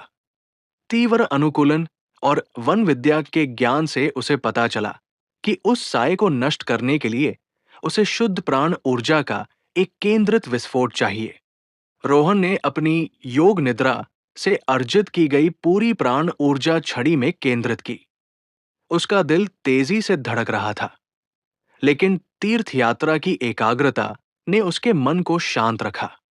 रोहन ने अपनी पूरी शक्ति से छड़ी को हवा में घुमाया और एक तीव्र की ध्वनि के साथ चिल्लाया, दूर हो दुष्ट छाया। छड़ी से एक तेज हरी भरी ऊर्जा की लहर निकली। ये शुद्ध वनप्राण की शक्ति थी। ये लहर सीधे उस साये से टकराई। साये ने एक भयानक पतली चीख निकाली, जैसे कोई बुरा सपना टूट रहा हो, और पल भर में वो काली ऊर्जा का बादल फट गया और पूरी तरह से गायब हो गया। रोहन हाफ रहा था, लेकिन वो सुरक्षित था। उसने पहली बार अपनी शक्ति का इस्तेमाल किया था और वो जीत गया था। उसने देखा कि जहां साया फटा था, वहां जमीन पर एक काली मिट्टी का धब्बा रह गया था। रोहन ने छड़ी को थपथपाया। उसने अपने कर्म सिद्धांत प्रणाली पर एक नजर डाली। कर्म अर्जित, घर की रक्षा करने के लिए संचित कर्म बिंदु 400। रोहन मुस्कुराया। वो देवगढ़ में किसी पर्यटक की तरह नहीं, बल्कि एक संरक्षक की तरह रहने वाला था। सुबह जब रोहन उठा तो उसने जल्दी से आंगन में जाकर देखा। रात को जहां साया फटा था, वहां काली मिट्टी का एक छोटा धब्बा था, जिसे वन विद्या का सहज ज्ञान गुण ने अशुद्ध दूषित प्राण के अवशेष के रूप में पहचान लिया। उसने छड़ी का उपयोग करके उस मिट्टी को पास के नाले में बहा दिया। नाश्ते के समय मामाजी विनय काका रोहन के शांत और केंद्रित व्यवहार को देखकर हैरान थे। रोहन ने उन्हें रात की घटना के बारे में नहीं बताया, लेकिन साधु की चेतावनी और नदी में मिले काले लोटे का जिक्र किया। देवगढ़ का इतिहास। मामाजी का चेहरा गंभीर हो गया। रोहन, ये कोई अंधविश्वास नहीं है, ये देवगढ़ का प्राचीन इतिहास है। मामाजी ने बताना शुरू किया। हमारे गांव के इतिहास में एक अध्याय है जिसे असुरकाल कहा जाता है। सदियों पहले यहां के घने जंगल में एक असुर तांत्रिक रहता था। वो प्राण शक्ति को चुराकर अमरता पाना चाहता था। उसे इस गांव की शुद्ध प्राण ऊर्जा से बहुत ईर्ष्या थी। गांव के ऋषियों ने उसे एक प्राचीन पहाड़ी गुफा में सील कर दिया था, लेकिन उन्होंने चेतावनी दी थी कि हर 100 साल में जब भी गांव की जीवन शक्ति सबसे मजबूत होगी, तांत्रिक की नकारात्मक ऊर्जा सील को तोड़ने की कोशिश करेगी। रोहन की आंखों में एकाग्रता बढ़ गई। उसने अपने तीव्र अनुकूलन गुण का उपयोग करके इस पूरी कहानी को अपने सिस्टम के लॉग की तरह दर्ज कर लिया। मामा जी, क्या वो काली शक्ति, वो नकारात्मकता, वही तांत्रिक है जो जागने की कोशिश कर रहा है? मामा जी ने चिंतित होकर हाँ में सिर हिलाया। उसने नदी को दूषित करने की कोशिश की ताकि हमारी जीवन रेखा कट जाए। और कल रात की तुम्हारी घटना से मुझे लगता है कि अब वो गांवों के घरों पर सीधा हमला कर रहा है। रोहन ने लकड़ी की छड़ी को छुपाकर अपनी पीठ के पीछे रखा। मामा जी, मुझे उस गुफा का रास्ता पता होना चाहिए। अगर हम सील को मजबूत कर सकें तो शायद हम इस संकट को रोक सकते हैं। मामा जी को पहले तो डर लगा, पर रोहन की आंखों में दिखी दृढ़ता ने उन्हें मना लिया। गंतव्य सील की गुफा। मामा जी ने रोहन को जंगल में छिपे हुए उस रास्ते के नक्शे का वर्णन किया जो असुर तांत्रिक की गुफा की ओर जाता था। एक भूल भुलैया जैसा रास्ता जिसे केवल वही लोग जानते थे जिन्होंने उसे सील किया था। रोहन ने तुरंत अपनी तीर्थ यात्रा की एकाग्रता और वन विद्या का सहज ज्ञान गुणों का उपयोग किया।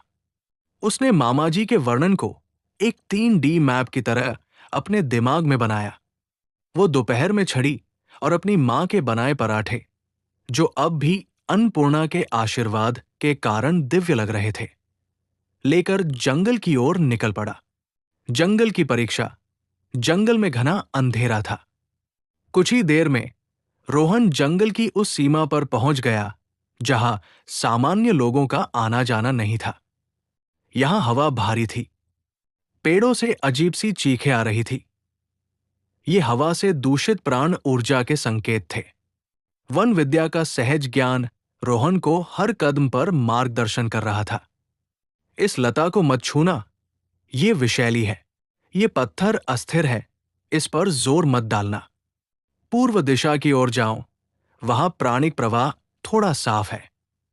जंगल ने खुद रोहन का मार्गदर्शन किया।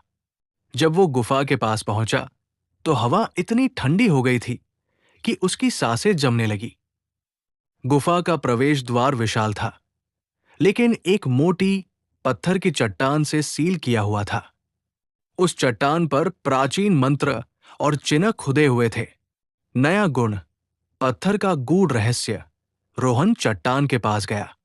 वहां का माहौल इतना नकारात्मक था कि उसके बुरी नजर का कवच गुण को भी अपनी अधिकतम क्षमता पर काम करना पड़ा। जैसे ही रोहन ने चट्टान को छुआ, उसके तीव्र अनुकूलन गुण ने फिर से एक ज्ञान की लहर पैदा की। रोहन का दिमाग अब केवल जैविक तत्वों को ही नहीं, बल्कि अकार्बनिक तत्वों के ज्ञान को भी अवशोषित करने लगा। निष्क्रिय गुण 12 प्राप्त। निष्क्रिय गुण 12, पत्थर का गूढ़ रहस्य विवरण। आप पत्थरों, चट्टानों और खनिजों की संरचना, उम्र और स्थिरता को सहजता से समझ सकते हैं। आप जानते हैं कि कहाँ दरारें हैं और किस पत्थर को कैसे मजबूत किया जा सकता है। प्रभाव, भवन संरचना की स्थिरता का +90% आकलन, भूमिगत सुरंगों या छिपी हुई दरारों की पहचान। रोहन को तुरंत पता चला कि सील की चट्टान के निचले हिस्से में एक छोटी सी दरार थी, जहां से तांत्रिक की नकारात्मक ऊर्जा बाहर निकलकर पूरे जंगल को दूषित कर रही थी। यही वो कमजोर बिंदु था जहां से असुर तांत्रिक सील तोड़ने की कोशिश कर रहा था। गुफा के भीतर से एक धीमी, जहरीली फुसफुसाहट सुनाई दी, जैसे वो तांत्रिक उसके नए निष्क्रिय गुण की उपलब्धि पर हंस रहा हो। रोहन ने छड़ी को कसकर पकड़ा। उसे पता था कि सील को मजबूत करने के लिए उसे अपनी पूरी शक्ति का उपयोग करना होगा। गुफा के मुहाने पर सील की गई चट्टान के सामने रोहन का शरीर तनाव से भर गया था। तांत्रिक की फुसफुसाहट अब उसके कानों में नहीं, बल्कि सीधे उसकी चेतना पर हमला कर रही थी। तुम एक साधारण मनुष्य हो। इस भूमि की सुरक्षा तुम्हारे बस की नहीं। इस शक्ति को छोड़ दो और अपने तुच्छ जीवन में वापस जाओ। रोहन ने अपनी आंखें बंद की और अपनी पूरी चेतना कर्म सिद्धांत प्रणाली पर केंद्रित कर दी। उसने समझा कि ये केवल पत्थरों को जोड़ने का काम नहीं था, बल्कि प्राण, जीवन शक्ति की शुद्धता और बुराई की नकारात्मकता के बीच का युद्ध था। प्राण का समन्वय। रोहन ने अपनी अर्जित सभी प्राकृतिक शक्तियों को एक ही बिंदु पर केंद्रित किया। योग निद्रा, रात भर में संचित शांत और स्थिर प्राण की शक्ति। बरगद की फुसफुसाहट, प्राकृतिक ऊर्जा का निरंतर शुद्ध प्रवाह। पत्थर का गूढ़ रहस्य, चट्टान पर मौजूद उस पतली दरार का सटीक ज्ञान, जिसे बंद करने के लिए ऊर्जा को निर्देशित करना था। उसने नीलकंठ की छड़ी को दोनों हाथों में पकड़ा। छड़ी में तुरंत उसके सारे निष्क्रिय गुण एक बहती हुई नदी की तरह एकत्र होने लगे। रोहन के चारों ओर बुरी नजर का कवच एक सुनहरी ढाल की तरह चमक उठा। जैसे ही रोहन ने छड़ी को दरार पर निशाना बनाया, तांत्रिक की फुसफुसाहट अचानक एक जबरदस्त चीख में बदल गई। दरार से काली, जहरीली भाप तेजी से बाहर निकलने लगी, जो रोहन के कवच से टकराकर छिटक रही थी। मुहर का समापन। रोहन जानता था कि डरने का मतलब हार मानना है। उसने एक गहरी सांस ली और तीर्थ यात्रा की एकाग्रता का उपयोग करते हुए अपने मन को पूरी तरह शांत किया। मैं इस भूमि का संरक्षक हूं। शांति। जैसे ही उसने पूरी शक्ति से वो शब्द चिल्लाया, छड़ी से एक शुद्ध, तेज और हरे नीले रंग की ऊर्जा का विस्फोट हुआ। ये ऊर्जा हरी, वन विद्या, और नीली, जल की बुद्धिमत्ता, प्रणा का एक केंद्रित बीम थी, जिसे पत्थर के गूढ़ रहस्य के ज्ञान ने निर्देशित किया था। ऊर्जा का बीम दरार से टकराया। संघर्ष। दूषित काली भाप शुद्ध ऊर्जा के सामने मोम की तरह पिघल गई। संयोजन। चट्टान का वो कमजोर हिस्सा जहां दरार थी, तुरंत सफेद और चमकदार हो गया।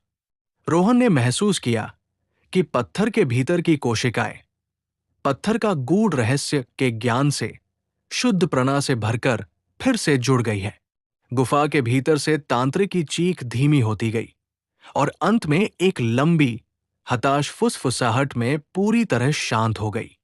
हवा की ठंडक कम हो गई और जंगल का शांत माहौल वापस आ गया। रोहन ने छड़ी को नीचे किया। वो पूरी तरह थक चुका था, उसकी ऊर्जा खत्म हो चुकी थी, लेकिन वो विजयी था। अंतिम गुण, स्थिर चेतना का आधार। रोहन ने एक लंबी सांस ली। उसका शरीर बुरी तरह थका हुआ था, लेकिन एक गहरी शांति उसके मन में थी। तभी कर्म सिद्धांत प्रणाली ने एक अंतिम और सबसे बड़ा संकेत दिया। अत्यंत शुभ कर्म अर्जित, एक प्राचीन बुराई को विफल करने और भूमि की रक्षा करने के लिए। संचित कर्म बिंदु 1200। निष्क्रिय गुण 13 प्राप्त। निष्क्रिय गुण 13। स्थिर चेतना का आधार विवरण। आपके अस्तित्व का केंद्र इतना स्थिर हो जाता है कि कोई भी बाहरी भावनात्मक, मानसिक या जादुई झटका आपको विचलित नहीं कर सकता। ये सभी निष्क्रिय गुणों का आधार बनता है। प्रभाव। सभी नकारात्मक मानसिक प्रभावों, भ्रम और भय से पूर्ण स्वतंत्रता। सभी सक्रिय गुणों की दक्षता में +20% वृद्धि। इस गुण के सक्रिय होते ही रोहन के मन में एक नया आत्मविश्वास और स्पष्टता आ गई। वो जानता था कि अब वो केवल रोहन शर्मा नहीं रहा, बल्कि अद्भुत प्रतिभा का धारक बन गया था। वो मुस्कुराहट के साथ गुफा के मुहाने से बाहर निकला। देवगढ़ सुरक्षित था, लेकिन रोहन को पता था कि यह तांत्रिक का अंतिम हमला नहीं था। वो असुरकाल की कहानी में अब सिर्फ एक दर्शक नहीं, बल्कि एक मुख्य पात्र बन चुका था। गुफा की सील को मजबूत करने के बाद रोहन थकान से चूर हो चुका था, लेकिन स्थिर चेतना का आधार, फाउंडेशन ऑफ अनमूविंग कॉन्शियसनेस के कारण उसका मन पूरी तरह शांत और केंद्रित था। अब उसके सभी निष्क्रिय गुणों की दक्षता 20% बढ़ चुकी थी, जिससे वो पहले से कहीं अधिक शक्तिशाली महसूस कर रहा था। अद्भुत आभा। अगले दिन सुबह जब रोहन मामाजी के घर में बैठा था, तो उसने महसूस किया कि उसका बेफिक्र गाय का aura of the unbothered cow अब पहले से कहीं ज्यादा मजबूत हो गया है। मामी जी एक टूटी हुई कुर्सी ठीक करने की कोशिश कर रही थी और जोर जोर से बड़बड़ा रही थी। जैसे ही रोहन उनके पास से गुजरा, मामी जी ने अचानक मुस्कुराते हुए कुर्सी को छोड़ दिया और कहा, अरे छोड़ो, इतनी छोटी सी बात पर गुस्सा क्यों करना। रोहन को लगा कि अब उसका ऑरा आसपास के लोगों के छोटे मोटे तनाव को भी शांत कर रहा है। रोहन अभी भी यही सोच रहा था कि उसकी शक्ति का स्रोत क्या है। क्या ये तांबे का लोटा है या कुछ और? तभी उसके मन में एक तीव्र लेकिन शांत आवाज गूंजी। ये आवाज उसके कर्म सिद्धांत प्रणाली से नहीं आ रही थी, बल्कि उसके दिमाग के भीतर कहीं और से आ रही थी। बालक रोहन, तुम्हारी यात्रा देवगढ़ से शुरू हुई है, लेकिन इसका गंतव्य कहीं और है। यहां की सील सुरक्षित है, पर खतरा जड़ से खत्म नहीं हुआ है। तुम्हें पश्चिम के घने जंगल में आना होगा, उस बरगद की जड़ के पास, जहां सूर्य और चंद्रमा मिलते हैं। मैं, गुरु त्रिकाल, तुम्हें बुला रहा हूं। रोहन चौंक गया। ये पहला मौका था जब किसी बाहरी शक्ति ने सीधे उसके दिमाग से संपर्क किया था। निष्क्रिय गुण, तीर्थयात्रा की एकाग्रता और तीव्र अनुकूलन सक्रिय। रोहन ने तुरंत इस बुलावा देने वाले की आवाज की प्राणिक बनावट का विश्लेषण किया।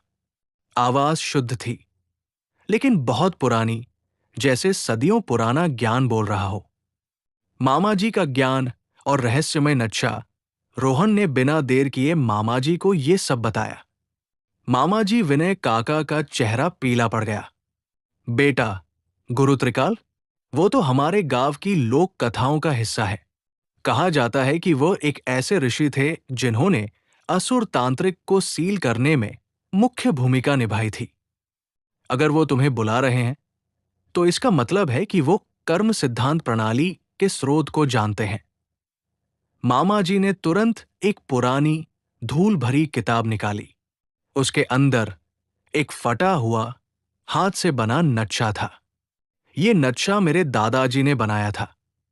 ये पश्चिम के उस सूर्य चंद्र मिलन स्थान तक जाने का रास्ता दिखाता है, जिसे अब कालवन कहा जाता है। उस जंगल में नकारात्मक शक्तियों का बसेरा है। वहां जाना जानलेवा हो सकता है। रोहन ने नक्शे को उठाया। उसका वन विद्या का सहज ज्ञान, इंस्टिंक्टिव नॉलेज ऑफ फॉरेस्ट लोर, तुरंत नक्शे के हर प्रतीक को समझने लगा। सफेद फूल, ये जीवनजड़ी है जो तत्काल आरोग्य लाभ देती है। टेढ़ी नदी, ये एक प्राण चक्र है जहां से प्राण ऊर्जा का बहाव तेज होता है। मामा जी, मैं जाऊंगा। गुरु त्रिकाल मेरी शक्तियों को समझते हैं और शायद वो मुझे बता सकते हैं कि मैं इस तांत्रिक को हमेशा के लिए कैसे रोक सकता हूं। कालवन की चुनौतियां। रोहन ने अपनी छड़ी, साधु का सिक्का और कुछ आलू पराठे, जिनकी गुणवत्ता अब अन्नपूर्णा के आशीर्वाद के कारण चरम पर थी, लेकर अपनी यात्रा शुरू की। जैसे ही रोहन कालवन की सीमा पर पहुंचा, हवा का तापमान अचानक 10 सेल्सियस गिर गया। ये नकारात्मक प्राण ऊर्जा का सीधा हमला था। तभी उसके कर्म सिद्धांत प्रणाली में एक नया संकेत मिला, जिसने उसके दिल की धड़कन तेज कर दी। नया शत्रु वर्ग मिला, क्षुद्र तांत्रिक, असुर तांत्रिक के निम्न स्तरीय अनुयायी। ये गांव की ऊर्जा को दूषित करने की कोशिश कर रहे हैं। रोहन के सामने 3 दुबले-पतले, काले कपड़े पहने लोग खड़े थे, जिनकी आंखें लाल थी। वे हाथ में अजीब सी गांठदार टहनियां पकड़े हुए थे। क्षुद्र तांत्रिकों ने एक साथ रोहन पर चिल्लाते हुए अपनी टहनियों से काली, पतली ऊर्जा की लकीरें फेंकना शुरू कर दिया। 14वां गुण, द्वंद्व का ज्ञान, ये एक सीधा, जानलेवा हमला था। रोहन ने तुरंत अपनी छड़ी को हवा में उठाया। उसका बुरी नजर का कवच, एम्युलेट ऑफ द इविल आई, तेजी से चमका और पहली 2 काली लकीरों को अवशोषित करके बेअसर कर दिया। लेकिन तीसरी लकीर उसके कंधे को छू गई। हल्की चोट और तेज दर्द के बावजूद रोहन का मन शांत रहा। धन्यवाद, स्थिर चेतना का आधार। उसके तीव्र अनुकूलन गुण ने तुरंत तांत्रिकों के हमले के पैटर्न को समझ लिया। निष्क्रिय गुण 14 प्राप्त। निष्क्रिय गुण 14, द्वंद्व का ज्ञान। विवरण: आप शारीरिक संघर्ष, युद्ध कला और आत्मरक्षा के मूल सिद्धांतों को सहजता से समझते हैं। आप तुरंत दुश्मन की कमजोरी और बचाव के सही कोण को भांप लेते हैं। प्रभाव: सभी प्रकार की युद्ध कलाओं को सीखने की गति +60%। आक्रमण की कमियों को खोजने की क्षमता। रोहन के दिमाग में अचानक एक फ्लैश आया। रक्षात्मक कोण, छड़ी का सही वार, उनके टहनी का कमजोर सिरा। रोहन ने अपनी बैलगाड़ी की ताल का उपयोग करके संतुलन बनाए रखा, दर्द को नजरअंदाज किया और बिजली की तेजी से आगे बढ़ा। उसने अपनी छड़ी को घुमाकर एक क्षुद्र तांत्रिक की टहनी पर सटीक वार किया। क्रैक!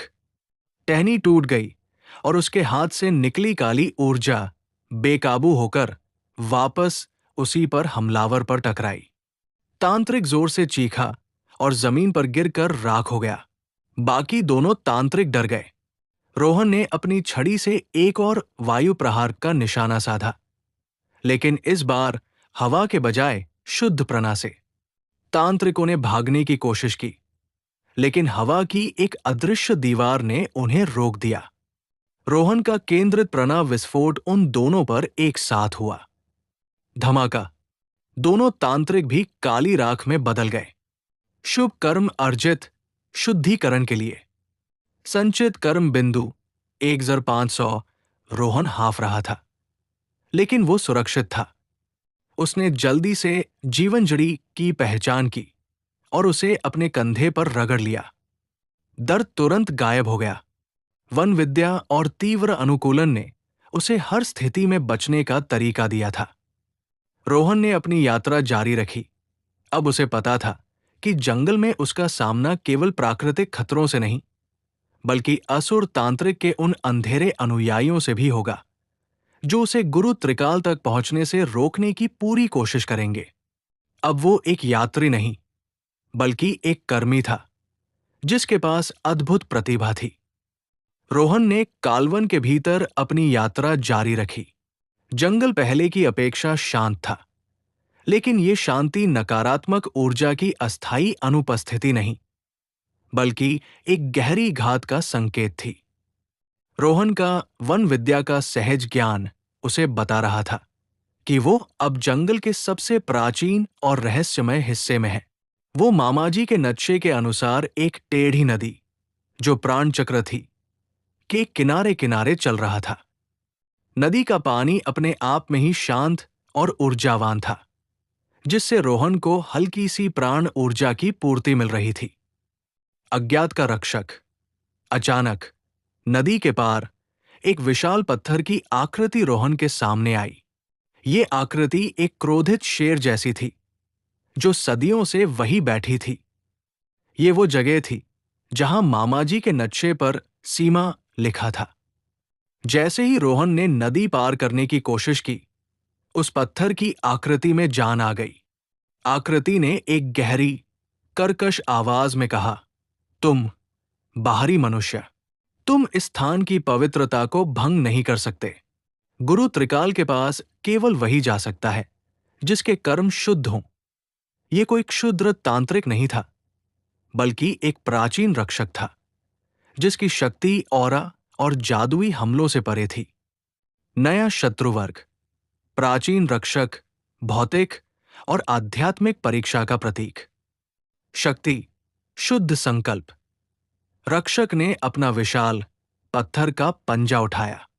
रोहन जानता था कि अगर उसने वार किया तो उसका शरीर चकनाचूर हो जाएगा। उसके पास भागने का विकल्प नहीं था। रोहन ने अपनी छड़ी उठा ली, लेकिन द्वंद्व का ज्ञान ने फुसफुसाया, ये शक्ति का नहीं, चेतना का युद्ध है। 15वां गुण, कर्म सिद्धांत की अंतर्दृष्टि। रोहन ने अपनी आंखें बंद कर ली और अपने स्थिर चेतना का आधार पर जोर दिया। उसने अपने पूरे 1500 कर्म बिंदुओं को देखा। उसने जोर से बोला, मैं यहां किसी को हानि पहुंचाने नहीं आया हूं। मैंने देवगढ़ को नकारात्मक शक्तियों से बचाया है। मेरे कर्म शुद्ध है। मेरे पास अद्भुत प्रतिभा है, क्योंकि मैं नेक नियत से कार्य करता हूं। मैं जानना चाहता हूं कि मुझे ये शक्ति क्यों मिली। रोहन के इन शब्दों के साथ ही उसके कर्म बिंदुओं में एक जबरदस्त उथल पुथल हुई। निष्क्रिय गुण 15 प्राप्त। निष्क्रिय गुण 15, कर्म सिद्धांत की अंतर्दृष्टि, विवरण। आप अपने और दूसरों के शुभ, पॉजिटिव और अशुभ कर्मों को एक सूक्ष्म ऊर्जा के रूप में देखने और समझने की क्षमता प्राप्त करते हैं। आप जानते हैं कि कौन सा कार्य किस परिणाम को जन्म देगा। प्रभाव, दूसरों के इरादों और कर्मों का 70% सटीक आकलन। सीधे हस्तक्षेप द्वारा छोटे अशुभ कर्मों को शुभ कर्मों में बदलने की सीमित क्षमता। ये गुण सक्रिय होते ही रोहन ने रक्षक को एक पत्थर की आकृति के रूप में नहीं देखा, बल्कि उसे देखा जो वो वास्तव में था, एक शुद्ध कर्म का समूह जो केवल आदेशों का पालन कर रहा था। रोहन ने देखा कि रक्षक की कमर के चारों ओर एक काली, पतली लकीर थी। ये तांत्रिक का एक पुराना शाप था जो उसे बांध रहा था। तुम बंधे हुए हो। रोहन ने छड़ी से सीधे रक्षक की कमर पर निशाना लगाया। ये शाप है, रक्षक। मैं तुम्हें मुक्ति दिलाता हूं। उसने अपनी छड़ी से एक शुद्ध वनप्राण की लहर भेजी।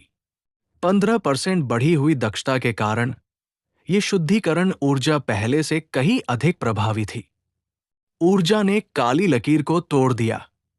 रक्षक ने एक बार फिर दहाड़ा, लेकिन इस बार वो दर्द का नहीं, बल्कि मुक्ति का दहाड़ था। उसकी पत्थर की आंखें शांत हो गई।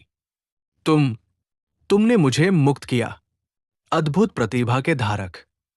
गुरु तुम्हारी प्रतीक्षा कर रहे हैं। रक्षक शांत होकर पत्थर की मूर्ति में बदल गया, लेकिन अब वो पहले से कहीं ज्यादा शांत और उज्जवल लग रहा था। गुरु त्रिकाल और परम सत्य।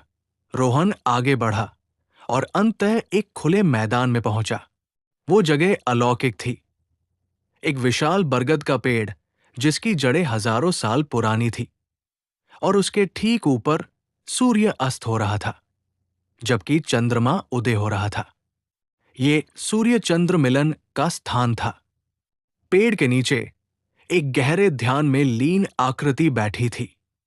उसकी जटाएं बरगद की जड़ों की तरह जमीन को छू रही थी। ये गुरु त्रिकाल थे। गुरु त्रिकाल ने आंखें नहीं खोली। उनकी आवाज वहीं से आई जहां पहले रोहन को सुनाई दी थी। स्वागत है, रोहन।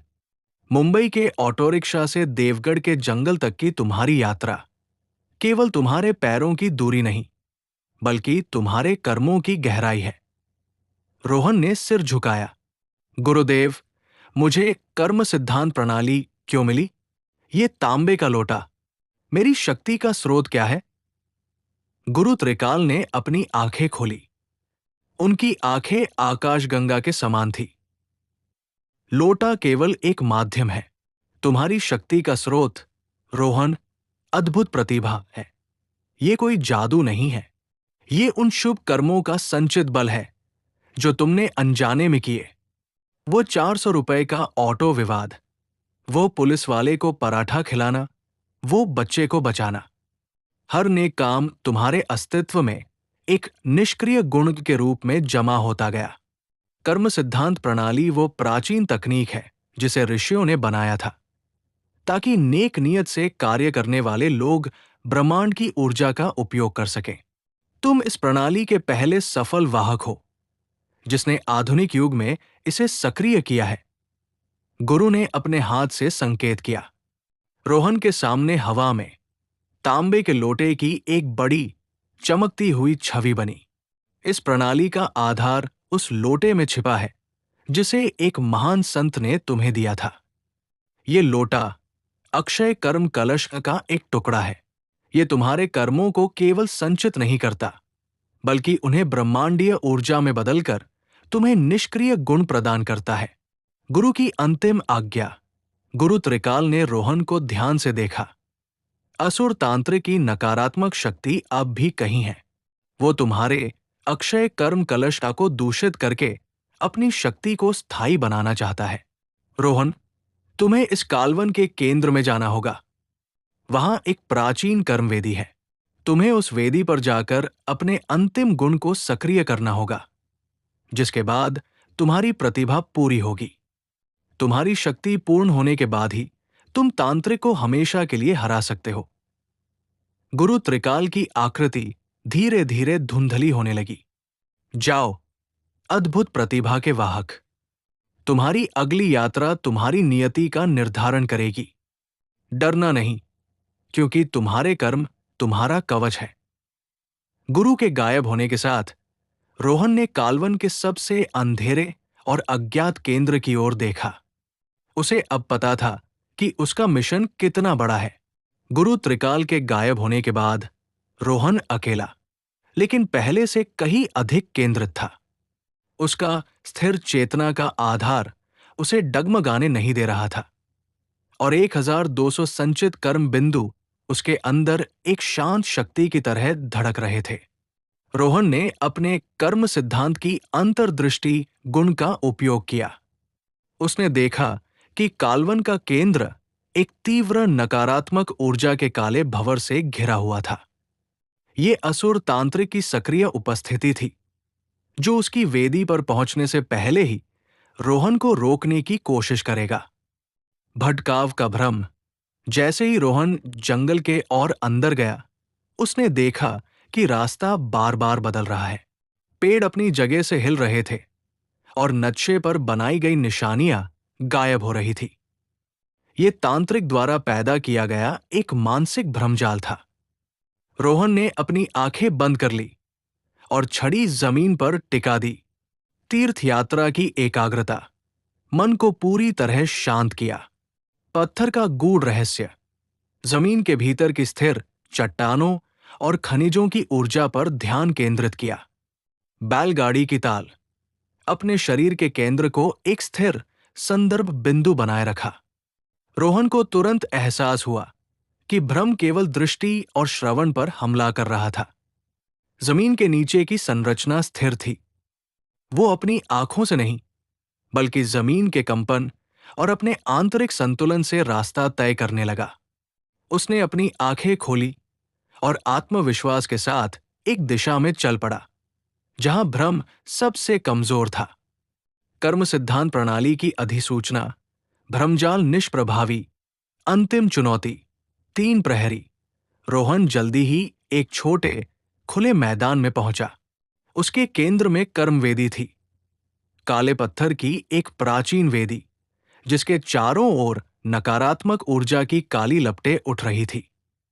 वेदी की रक्षा करते हुए 3 भयानक आकृतियां खड़ी थी। वे क्षुद्र तांत्रिकों से कहीं ज्यादा शक्तिशाली थी। ये तांत्रिक के 3 उच्च स्तरीय अनुचर थे, जिन्होंने अपनी आत्माओं को बुराई के प्रति बेच दिया था। पहला अनुचर, आग की शक्ति वाला ज्वाला अनुचर। दूसरा अनुचर, जहरीली हवा की शक्ति वाला विष अनुचर। तीसरा अनुचर, शारीरिक बल और दुर्भावनापूर्ण जादू वाला शक्ति अनुचर। तीनों ने एक साथ हमला किया। ज्वाला अनुचर ने आग का एक गोला रोहन पर फेंका, जबकि विष अनुचर ने जहरीली गैस का एक बादल उसके ऊपर छोड़ दिया। रोहन ने अपनी छड़ी घुमाई। ज्वाला का सामना। रोहन ने आग के गोले पर जल की बुद्धिमत्ता से प्रेरित होकर एक तेज वायु प्रहार किया। पानी और हवा के तालमेल से आग का गोला तुरंत ठंडी गीली भाप में बदल गया। विष का सामना। जहरीली गैस के बादल के लिए रोहन ने अपने वन विद्या का सहज ज्ञान का उपयोग किया। उसने जंगल के शुद्ध प्राण को खींचकर अपने फेफड़ों के चारों ओर एक सूक्ष्म प्राण फिल्टर बनाया। गैस उस कवच को भेद नहीं पाई और रोहन सुरक्षित रहा। 16वां गुण, कर्मवेदी का पूर्ण ज्ञान। तीनों अनुचर रोहन की इस त्वरित प्रतिक्रिया से स्तब्ध रह गए। शक्ति अनुचर ने एक शक्तिशाली नकारात्मक ऊर्जा का वार सीधे रोहन पर किया। रोहन जानता था कि अब उसे और तेजी से काम करना होगा। वेदी पर पहुंचने के लिए उसे इस वार को सहना पड़ा। बुरी नजर का कवच चरम सीमा पर चमक उठा। वार की तीव्रता 30% कम हो गई, लेकिन रोहन को एक जबरदस्त झटका लगा। वो लड़खड़ाया, लेकिन गिरा नहीं। स्थिर चेतना का आधार सक्रिय। उसने अंतिम बार वेदी की ओर देखा। वेदी की ऊर्जा उसके तीव्र अनुकूलन और कर्म सिद्धांत की अंतर्दृष्टि के साथ तालमेल बिठाने लगी। अत्यंत महत्वपूर्ण कर्म अर्जित। 3 अनुचरों के हमले को झेलते हुए वेदी तक पहुंचने के लिए संचित कर्म बिंदु 2000। निष्क्रिय गुण 16 प्राप्त। निष्क्रिय गुण 16 कर्मवेदी का पूर्ण ज्ञान विवरण। ये अंतिम गुण अक्षय कर्म कलश के साथ आपका पूर्ण संयोजन है। आप अब निष्क्रिय गुणों को केवल प्राप्त नहीं करते, बल्कि अपनी इच्छा से सक्रिय गुणों में बदल सकते हैं। प्रभाव: संचित कर्म बिंदुओं का उपयोग करके निष्क्रिय गुणों को सक्रिय क्षमताओं में बदलने की शक्ति। प्राण ऊर्जा के उत्पादन में 50% स्थायी वृद्धि। रोहन ने महसूस किया कि उसकी पूरी अद्भुत प्रतिभा अब एक हथियार बन चुकी थी। उसके दिमाग में एक नया मेन्यू खुला। सक्रिय क्षमता 1, अन्नपूर्णा का प्रहार। कर्म बिंदु खर्च करके दुश्मन को तीव्र शांति या अस्थायी मोह की स्थिति में डालना। सक्रिय क्षमता 2, चेतना का अवरोध। कर्म बिंदु खर्च करके किसी भी नकारात्मक जादुई हमले को पूरी तरह से निष्क्रिय करना। रोहन वेदी के सामने खड़ा हो गया। 3 अनुचर उसकी तरफ लपके। रोहन ने आत्मविश्वास से छड़ी उठाई। बहुत हुआ, अब मैं सिर्फ निष्क्रिय नहीं रहूंगा। उसने अपनी पूरी ऊर्जा और 500 कर्म बिंदु खर्च किए और पहली बार एक सक्रिय क्षमता का उपयोग किया। चेतना का अवरोध। वेदी के काले पत्थरों से एक तेज, शुद्ध पीली ऊर्जा का विस्फोट हुआ। ये ऊर्जा स्थिर चेतना से उत्पन्न हुई थी और ये सीधे तीनों अनुचरों के सिरों से टकराई। वे जोर से चीखे। ये ऊर्जा उनके नकारात्मक मानसिक आधार पर सीधा वार था। तीनों अनुचर एक पल के लिए पूरी तरह से स्थिर, या कहें निष्क्रिय हो गए। रोहन ने इस पल का फायदा उठाया और छड़ी को वेदी के केंद्र में जोर से गाड़ दिया। ब्रह्मांडीय गूंज। रोहन की ऊर्जा और वेदी की ऊर्जा के मिलन से एक शक्तिशाली सफेद रोशनी फैली।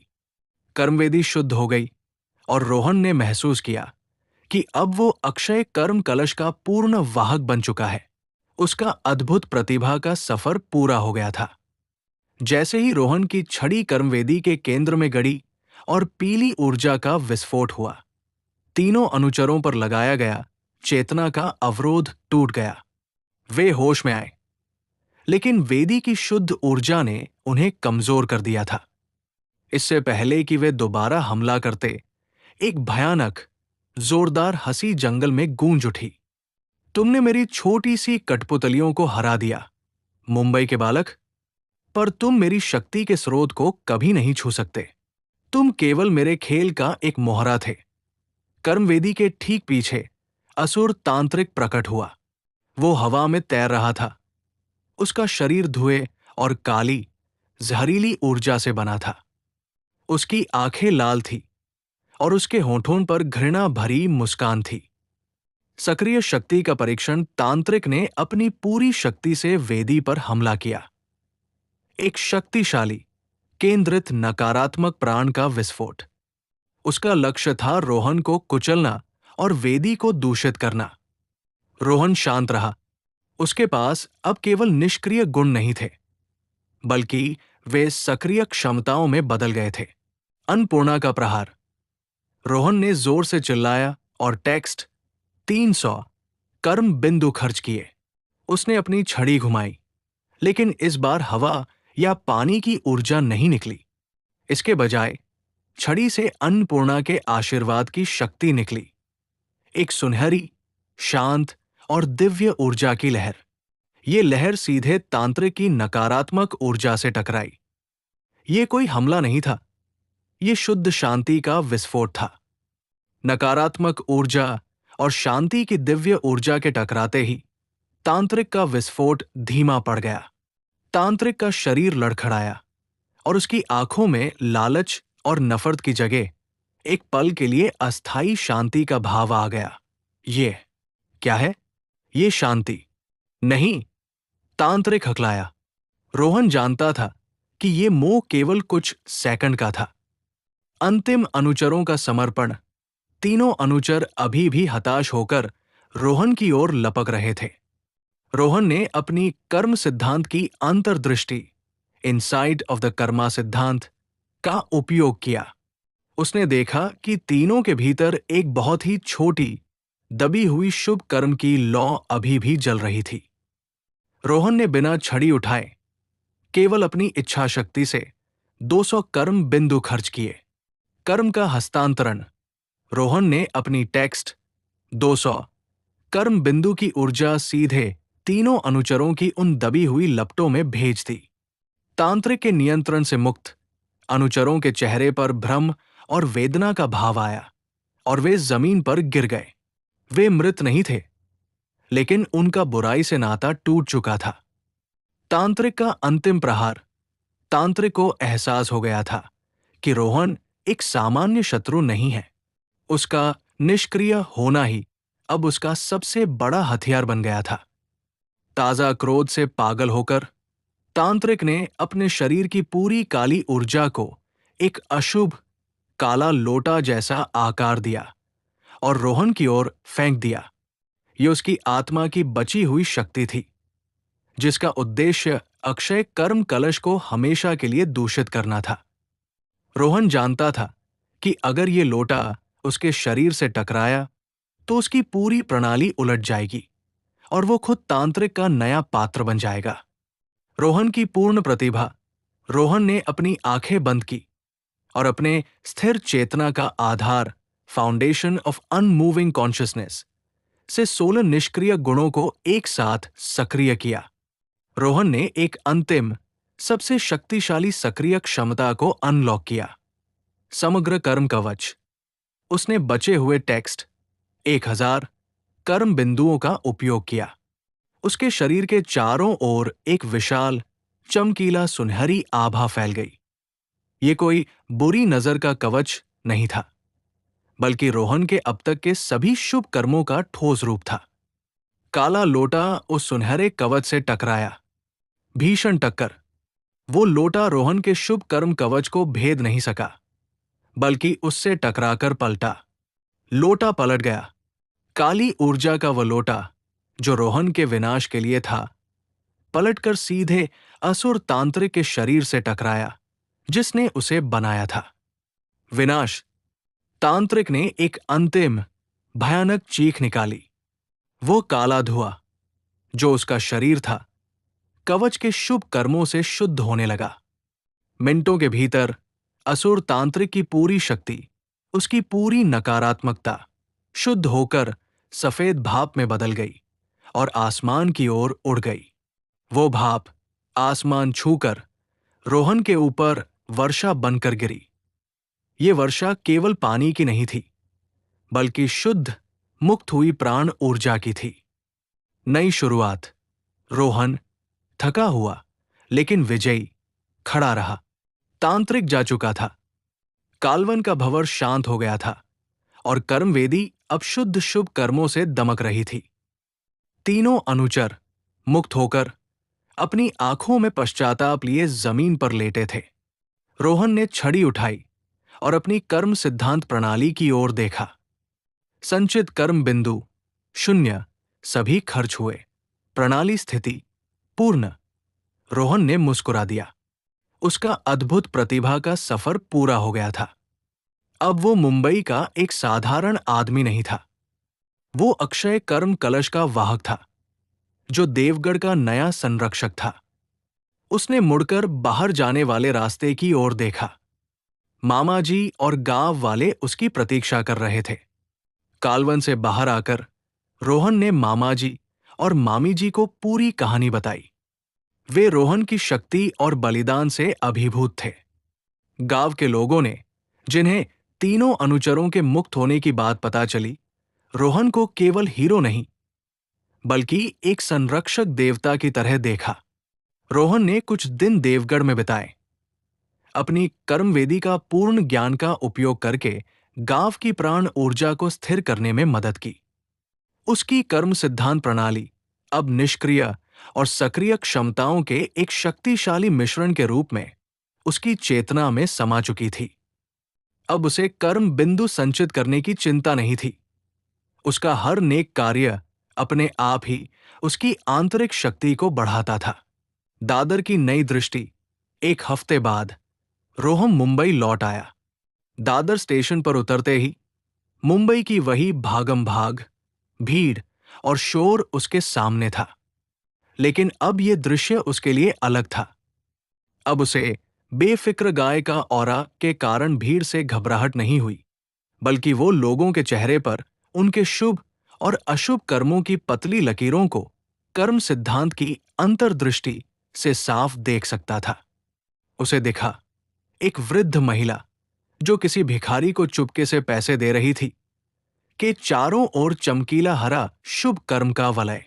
एक व्यक्ति जो ट्रैफिक सिग्नल तोड़ने की कोशिश कर रहा था, के ऊपर हल्का काला अशुभ कर्म का धब्बा। रोहन अब मुंबई को माया नगरी नहीं बल्कि कर्म भूमि की तरह देख रहा था। ट्रैफिक का जादू और बॉस की शांति। रोहन अपने प्रिंटिंग प्रेस में पहुंचा।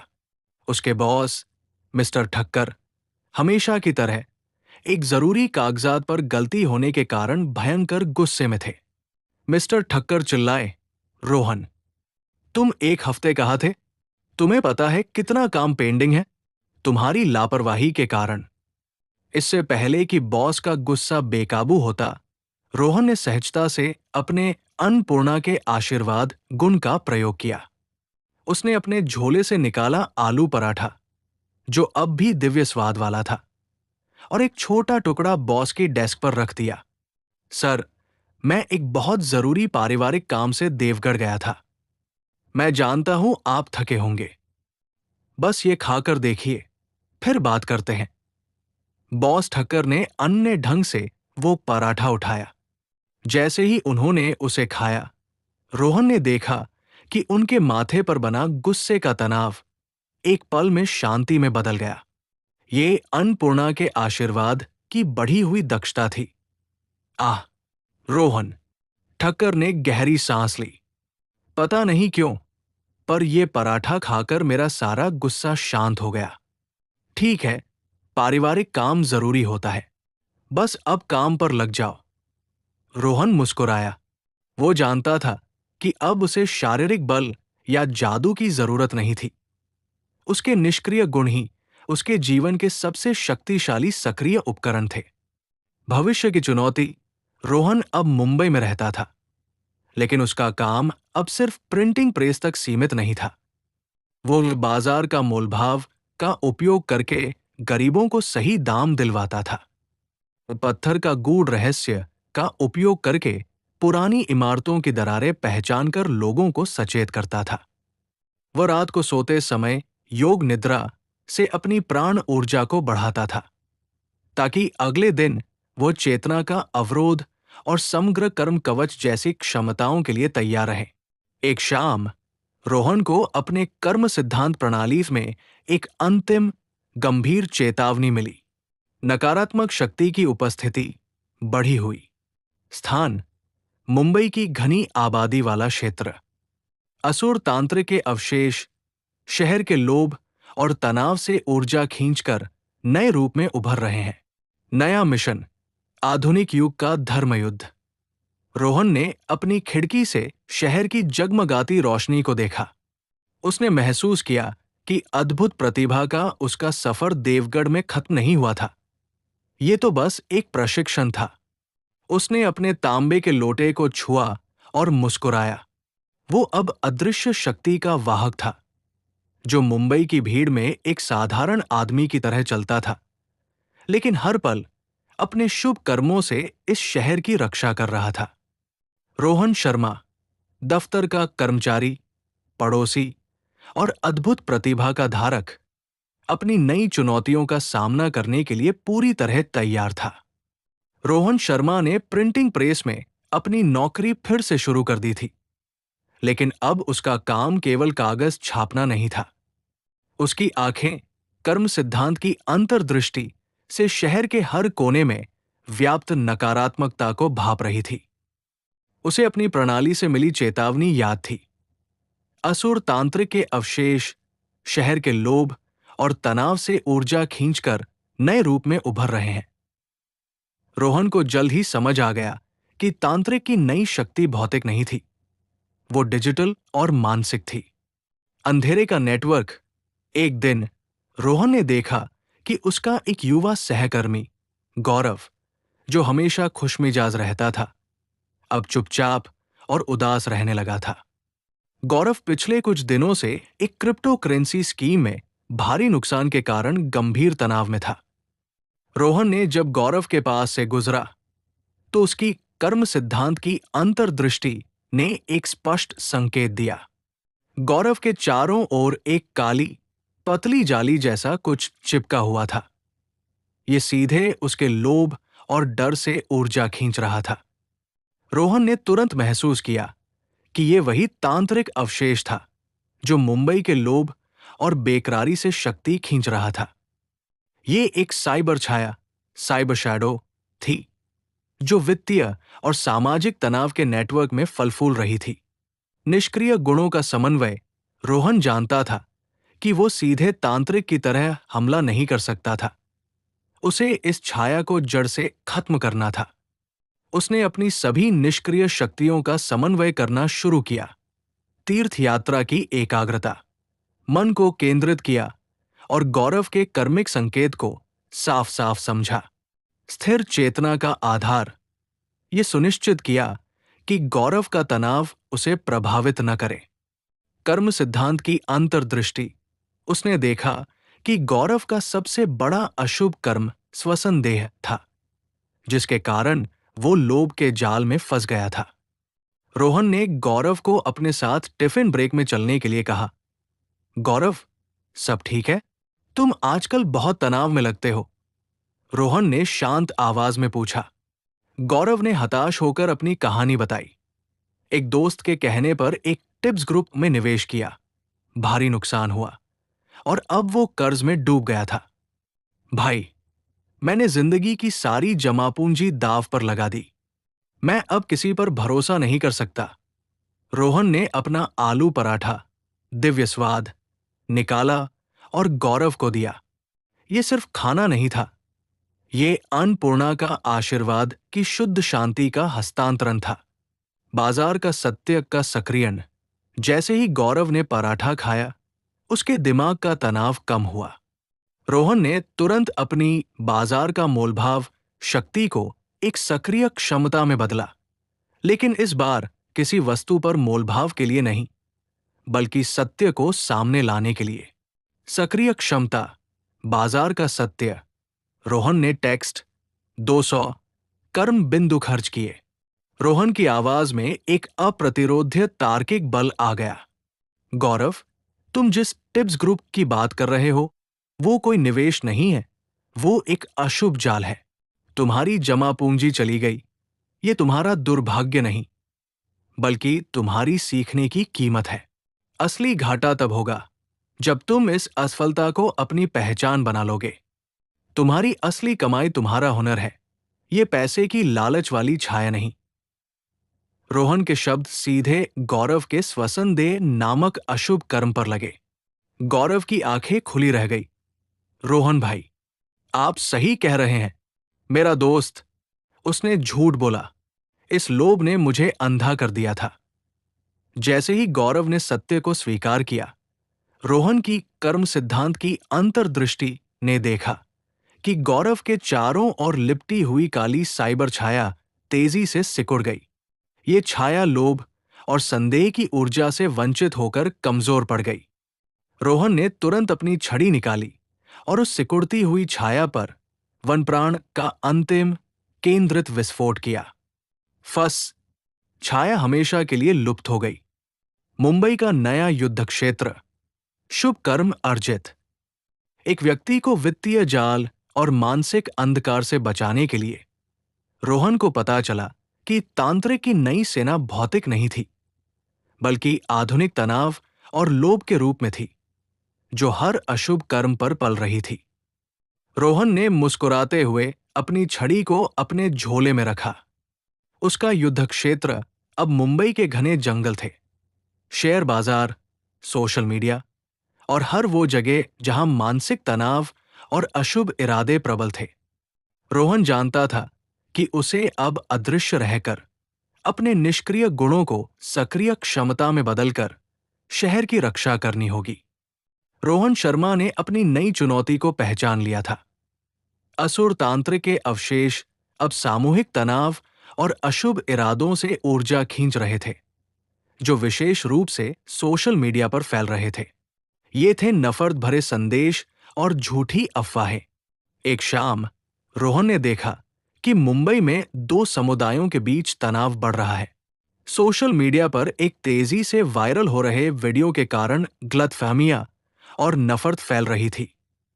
ये वीडियो न केवल लोगों को उकसा रहा था, बल्कि कर्म सिद्धांत की अंतर्दृष्टि से रोहन को साफ दिख रहा था कि इस वीडियो के हर शेयर के साथ अशुभ कर्म की एक पतली काली रेखा जुड़ रही थी, जो सामूहिक चेतना को दूषित कर रही थी।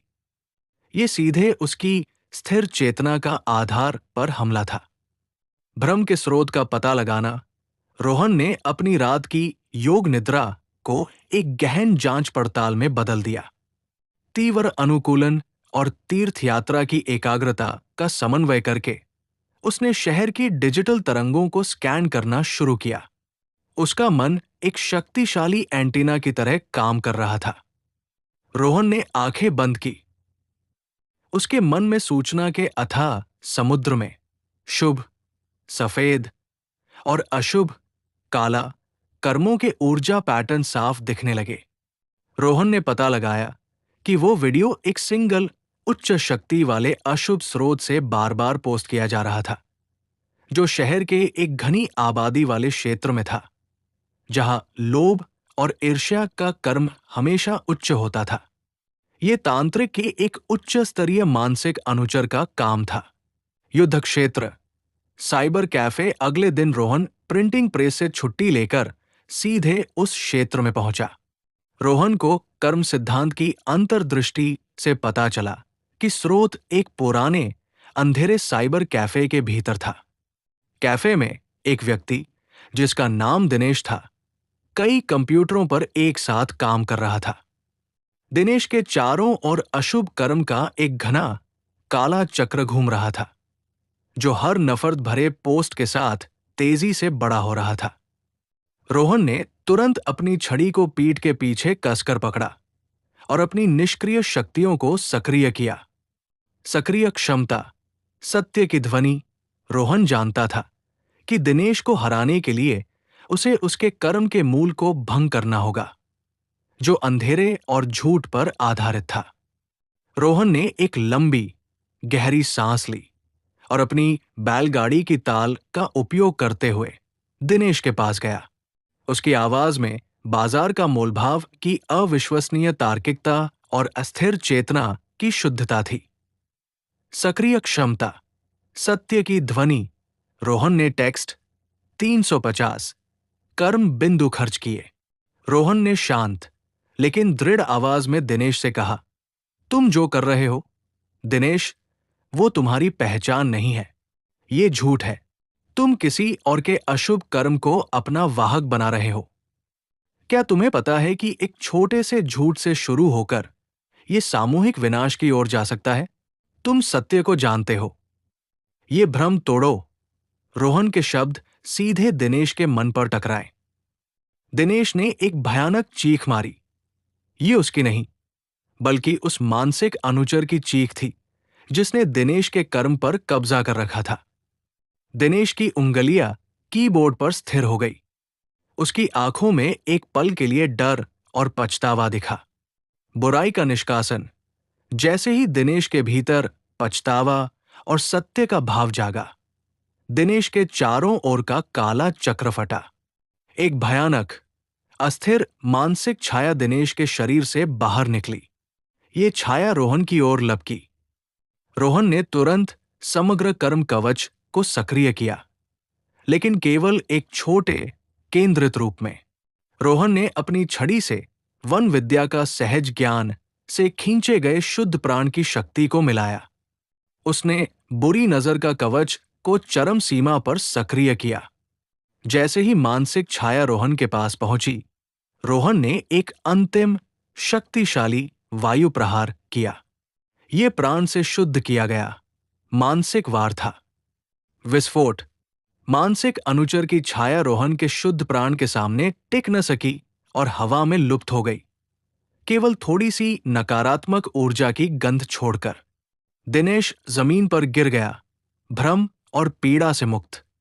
वो अब एक साधारण थका हुआ व्यक्ति था।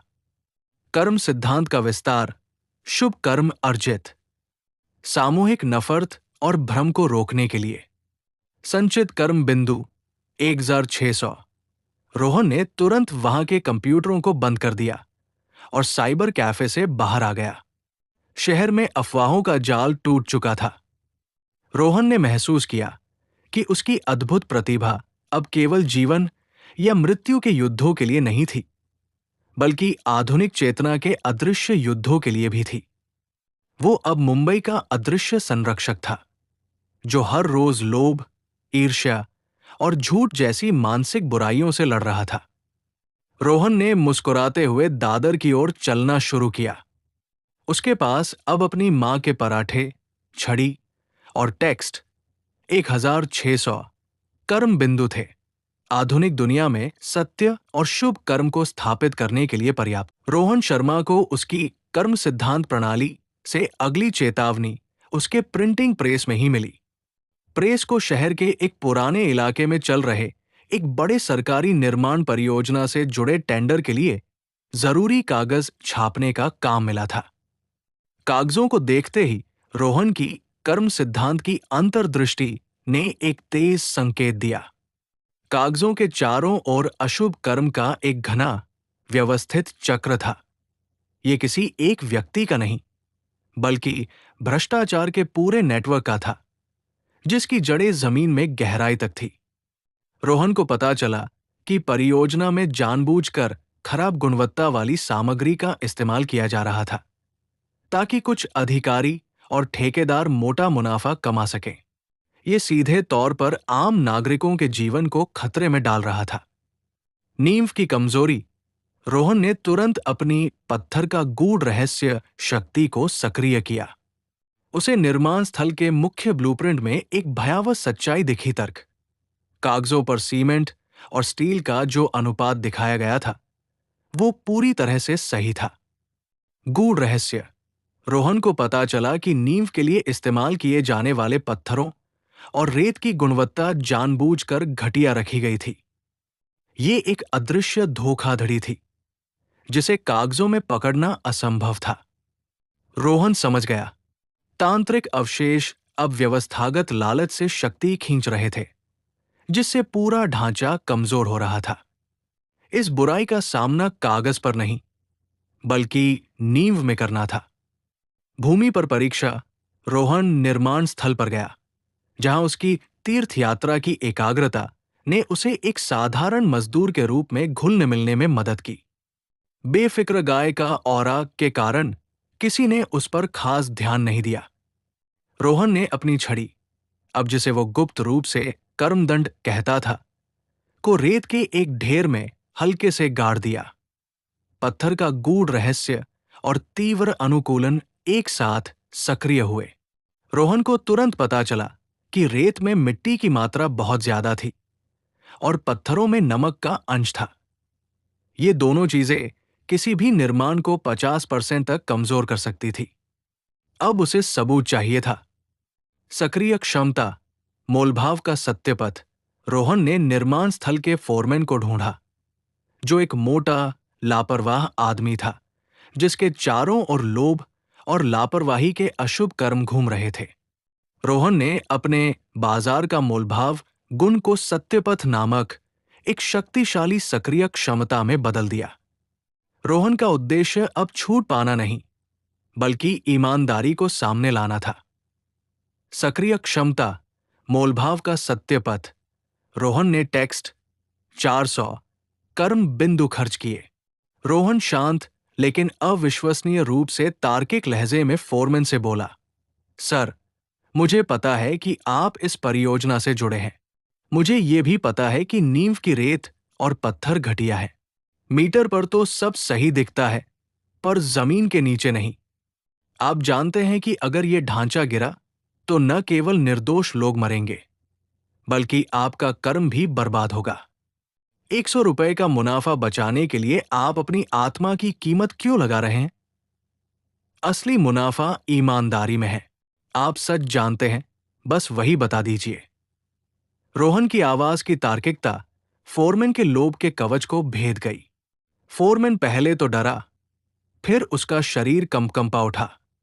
उसे रोहन की बात इस ब्रह्मांडीय तार्किक बल के कारण पूरी तरह से सत्य लगी। रोहन की कर्म सिद्धांत की अंतर्दृष्टि ने देखा कि फोरमैन के भीतर का अशुभ कर्म टूट रहा था। समाधान और कर्म का न्याय, डर और पश्चाताप के मिश्रण में फोरमैन ने रोहन को पूरी साजिश का खुलासा कर दिया और ठेकेदार और अधिकारियों के नाम बता दिए। उसने रोहन को खराब सामग्री के गोदाम का पता भी बता दिया।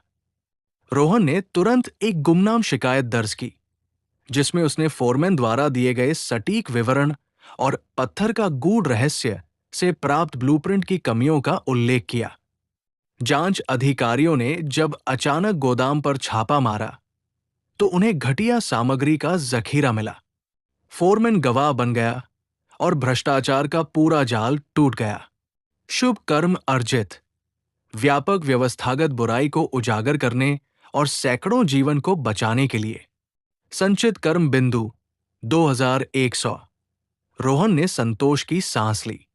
उसने समझा कि अद्भुत प्रतिभा केवल व्यक्तिगत दानवता से लड़ने के लिए नहीं थी, बल्कि व्यवस्थागत अशुभ कर्म की गहरी जड़ों को उखाड़ने के लिए भी थी। उसके भौतिक, तार्किक और आध्यात्मिक गुण मिलकर आधुनिक युग के धर्मयुद्ध को सफलतापूर्वक चला रहे थे। रोहन को अपनी कर्म सिद्धांत प्रणाली से अगली चेतावनी तब मिली जब वो मुंबई के समुद्री तट के पास से गुजर रहा था। हवा में डर, हताशा और मानव पीड़ा की एक तेज, सड़ी हुई गंध थी। रोहन की कर्म सिद्धांत की अंतर्दृष्टि ने एक विशाल, अंधेरे भंवर को देखा जो शहर के अंधेरे कोनों से पीड़ितों की जीवन शक्ति खींच रहा था। यह भंवर मानव तस्करों के एक गुप्त नेटवर्क का था, जो मासूमों को अगवा करके उन्हें समुद्री मार्ग से शहर से बाहर ले जा रहा था। जल के किनारे की निगरानी रोहन ने अपनी तीर्थ यात्रा की एकाग्रता का उपयोग करके एक फेरी वाले का वेश धारण किया और तट पर निगरानी शुरू की। उसने देखा कि भंवर की ऊर्जा का केंद्र एक पुराने, परित्यक्त गोदाम में था, जो समुद्र के ठीक किनारे बना था। अंदर की गतिविधियां गुप्त थी, लेकिन रोहन को अपने पत्थर का गूढ़ रहस्य गुण से पता चला कि गोदाम की बाहरी दीवारें कमजोर थी, जबकि अंदर एक सुरंग थी जो सीधे पानी के नीचे एक गुप्त नाव तक जाती थी। रोहन ने अपनी कर्म सिद्धांत की अंतर्दृष्टि का उपयोग करके तस्करों के कर्म का विश्लेषण किया। वे सिर्फ लालची नहीं थे, वे शुद्ध द्वेष से भरे हुए थे, जो उन्हें तांत्रिक अवशेषों के लिए एक आदर्श वाहक बनाता था। सक्रिय क्षमता, द्वंद्व की अंतर्दृष्टि। रात के लगभग 2 बजे रोहन ने कार्रवाई करने का फैसला किया। उसने अपनी छड़ी, कर्मदंड उठाई और गोदाम के अंधेरे में घुस गया। अंदर उसने 4 हटे-कटे तस्करों को देखा, जो कुछ पीड़ितों को नाव पर चढ़ाने की तैयारी कर रहे थे। तस्करों ने रोहन को देखा और एक साथ उसकी ओर झपटे। रोहन ने तुरंत अपनी कर्म बिंदुओं का उपयोग किया। सक्रिय क्षमता, द्वंद्व की अंतर्दृष्टि। ये उसके द्वंद्व का ज्ञान गुण का सक्रिय रूप था, जिसकी दक्षता अब टेक्स्ट 20% बढ़ी हुई थी। रोहन के दिमाग में चारों तस्करों की कमजोरियां अगला कदम और वार का सटीक कोण एक साथ 3D फ्लैश के रूप में आ गए। पहले तस्कर का वार, कमजोर दाहिना घुटना। दूसरे तस्कर का वार, उसकी गर्दन पर एक खुला बिंदु। रोहन की गति अविश्वसनीय थी। उसने बैलगाड़ी की ताल का उपयोग करके अपने केंद्र को स्थिर रखा और तस्करों के हमले को अनदेखा कर दिया। उसने कर्मदंड से पहले तस्कर के घुटने पर एक सटीक, नियंत्रित वार किया, जिससे वो तुरंत दर्द से बैठ गया। दूसरे तस्कर की गर्दन के पास एक बिंदु पर छड़ी छूते ही वो अस्थायी रूप से लकवाग्रस्त हो गया। बाकी बचे 2 तस्करों ने बंदूकें निकाली। जल का न्याय और शुद्धिकरण। रोहन जानता था कि बंदूक की गोली को रोकने के लिए उसे अपनी सबसे शक्तिशाली रक्षात्मक क्षमता का उपयोग करना होगा। लेकिन उसने एक और रास्ता चुना। उसने एक और कर्म बिंदुओं का उपयोग करके अपनी सबसे पुरानी लेकिन सबसे बहुमुखी शक्तियों में से एक को सक्रिय किया। सक्रिय क्षमता, जल का भंवर। रोहन ने अपने जल की बुद्धिमत्ता गुण का उपयोग किया, जो अब 120% दक्षता पर काम कर रहा था। गोदाम के पास से गुजर रहे समुद्र के पानी ने तुरंत रोहन की ऊर्जा पर प्रतिक्रिया दी। गोदाम की टूटी हुई दीवारों के छेदों से पानी तेजी से अंदर आना शुरू हो गया, जैसे रोहन ने उसे खींचा हो। कुछ ही सेकंड में गोदाम के फर्श पर पानी तेजी से जमा हो गया। ये केवल पानी नहीं था, ये रोहन की प्राण ऊर्जा से शुद्ध किया गया शांति और शीतलता का पानी था। गोदाम में अचानक पानी का स्तर तेजी से बढ़ा। अंतिम 2 तस्करों के पैर फिसल गए और उन्होंने रोहन को निशाना बनाया। जैसे ही उन्होंने ट्रिगर दबाया, रोहन ने तीव्र अनुकूलन का उपयोग करके खुद को पानी के नीचे डुबा लिया। रोहन पानी के नीचे किसी मछली की तरह था। उसने जल की बुद्धिमत्ता का उपयोग करके सीधे बंदूक पकड़े हाथों पर हमला किया। बंदूकें गीली हो गई और फिसलकर रोहन के पैरों के पास गिर गई। रोहन पानी से बाहर निकला। चारों तस्कर पानी में भीग चुके थे और डर से कांप रहे थे। शुद्ध जल और शांति की ऊर्जा ने उनके अशुभ कर्मों के प्रभाव को अस्थायी रूप से कम कर दिया था। पीड़ितों की मुक्ति। रोहन ने दरवाजा तोड़ा और पीड़ितों को बाहर निकाला। उसने अन्नपूर्णा के आशीर्वाद का उपयोग करके हवा में एक शांत, सुरक्षात्मक आभा फैलाई, जिससे पीड़ितों का डर कम हो गया और वे सुरक्षित महसूस करने लगे। रोहन ने तस्करों को बांधा और पुलिस को गुप्त रूप से सूचित किया। जब पुलिस पहुंची तो उन्होंने तस्करों को बंधा हुआ और पानी से भीगे गोदाम में पाया। सबूत और दोषी स्पष्ट थे। अत्यंत शुभ कर्म अर्जित। मानव पीड़ा के भंवर को तोड़ने और निर्दोषों को बचाने के लिए संचित कर्म बिंदु 3000। रोहन अब कर्म बिंदुओं के साथ एक नए स्तर पर था। उसने सबसे बड़ी भौतिक बुराई को परास्त किया था। उसने अपने कर्मदंड को साफ किया। वो जानता था कि अब उसकी अद्भुत प्रतिभा केवल व्यक्तिगत उत्थान के लिए नहीं थी, बल्कि सामूहिक मुक्ति के लिए थी। रोहन शर्मा, दादर का साधारण आदमी, अब कर्म सिद्धांत का एक नया अध्याय शुरू करने के लिए तैयार था। कर्म बिंदुओं को अर्जित करने के बाद रोहन के शरीर में एक जबरदस्त ऊर्जा का प्रवाह हुआ। ये ऊर्जा अक्षय कर्म कलश के साथ उसके पूर्ण संयोजन का संकेत थी। नए स्तर की प्राप्ति। रोहन के मन में कर्म सिद्धांत प्रणाली का इंटरफेस एक स्वर्ण चमक के साथ दिखाई दिया। नया स्तर प्राप्त। कर्म योद्धा। महानिष्क्रिय गुण प्राप्त। महानिष्क्रिय गुण सत्र। सामूहिक चेतना की गूंज विवरण। आप अब केवल व्यक्तियों के नहीं, बल्कि बड़े समूह, भीड़ या संस्थाओं के कर्म और इरादों को महसूस कर सकते हैं। यह आपको किसी भी संगठित अशुभ कर्म की जड़ और शीर्ष दोनों को देखने की क्षमता प्रदान करता है। प्रभाव से अधिक व्यक्तियों के समूहों के शुद्ध इरादे या भ्रष्ट इरादे को महसूस करने की क्षमता। व्यवस्थागत झूठ के विरुद्ध प्रतिरोध। रोहन को तुरंत एहसास हुआ कि ये गुण भ्रष्टाचार और राजनीतिक बुराई जैसी जटिल समस्याओं से लड़ने के लिए एकदम सही था, जहां व्यक्ति नहीं बल्कि व्यवस्था स्वयं दूषित हो जाती है। सत्ता का अंधेरा केंद्र रोहन की सामूहिक चेतना की गूंज सक्रिय होते ही उसे मुंबई के प्रशासनिक भवन के चारों ओर अशुभ कर्म का एक घना भारी बादल दिखाई दिया। ये बादल किसी ठेकेदार या अनुचर का नहीं था, बल्कि उच्चतम स्तर पर बैठे एक व्यक्ति से आ रहा था, जिसने तांत्रिक अवशेषों को जानबूझकर सत्ता और भ्रष्टाचार के साथ मिला दिया था। ये व्यक्ति मिस्टर विमल त्रिवेदी शहर के एक प्रभावशाली राजनीतिक सलाहकार थे, जिनके सारे निर्णय निजी लाभ और नियंत्रण से प्रेरित थे। रोहन को साफ दिखा कि त्रिवेदी की महत्वाकांक्षा तांत्रिक की प्राण ऊर्जा चुराने की मूल इच्छा से मेल खाती थी। रोहन जानता था कि मिस्टर त्रिवेदी से तर्क या शारीरिक बल से नहीं लड़ा जा सकता था। उनका कवच कानून, पद और जनता का विश्वास था। सत्य के जाल से वार रोहन ने अपनी कर्म सिद्धांत प्रणाली की सभी बुद्धिमत्ता शक्तियों का उपयोग करके एक अंतिम अचूक योजना बनाए। विश्लेषण सामूहिक चेतना की गूंज से रोहन ने पाया कि त्रिवेदी की सबसे बड़ी शक्ति एक अनैतिक भूमि अधिग्रहण से जुड़ी फाइल थी, जिसका इस्तेमाल वो एक गरीब बस्ती को उजाड़ने के लिए करने वाले थे। इस फाइल में 500 से अधिक लोगों का सामूहिक भय और अशुभ कर्म छिपा था। कमजोरी रोहन की पत्थर का गूढ़ रहस्य ने खुलासा किया कि प्रशासनिक भवन की पुरानी इमारत में एक गुप्त कमरा था, जहां त्रिवेदी अपने अशुभ कर्म के सबसे जरूरी दस्तावेज रखता था। रोहन ने रात को कार्रवाई करने का फैसला किया। उसने अपनी द्वंद्व का ज्ञान का उपयोग करके प्रशासनिक भवन की सुरक्षा व्यवस्था का विश्लेषण किया और चुपचाप पिछले रास्ते से प्रवेश किया।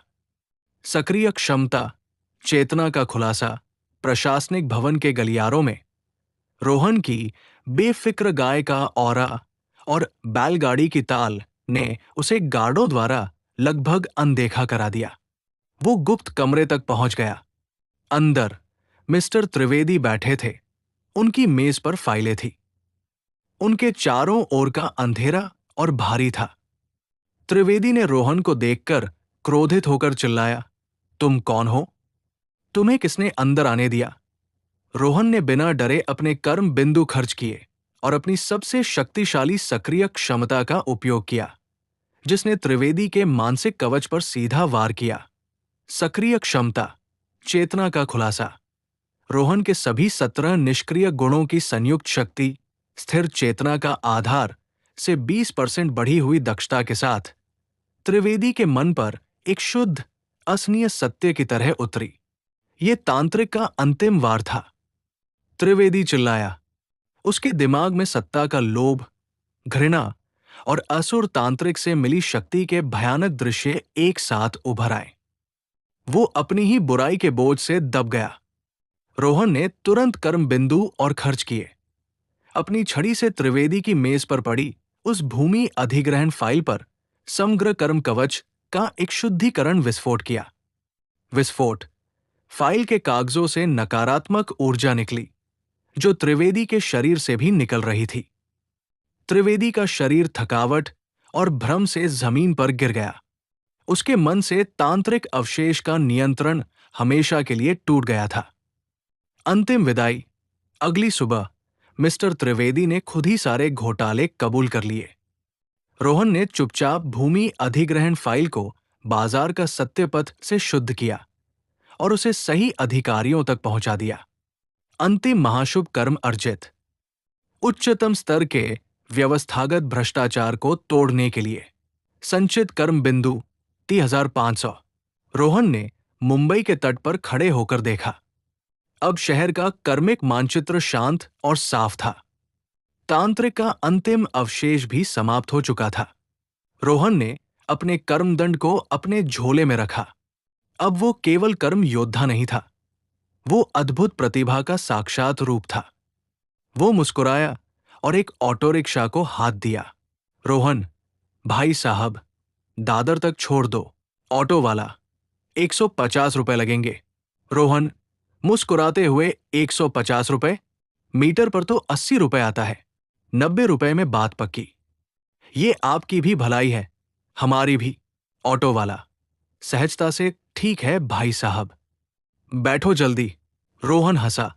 उसका अद्भुत प्रतिभा का सफर पूरा हो चुका था, लेकिन शुभ कर्म का रास्ता अभी शुरू हुआ था।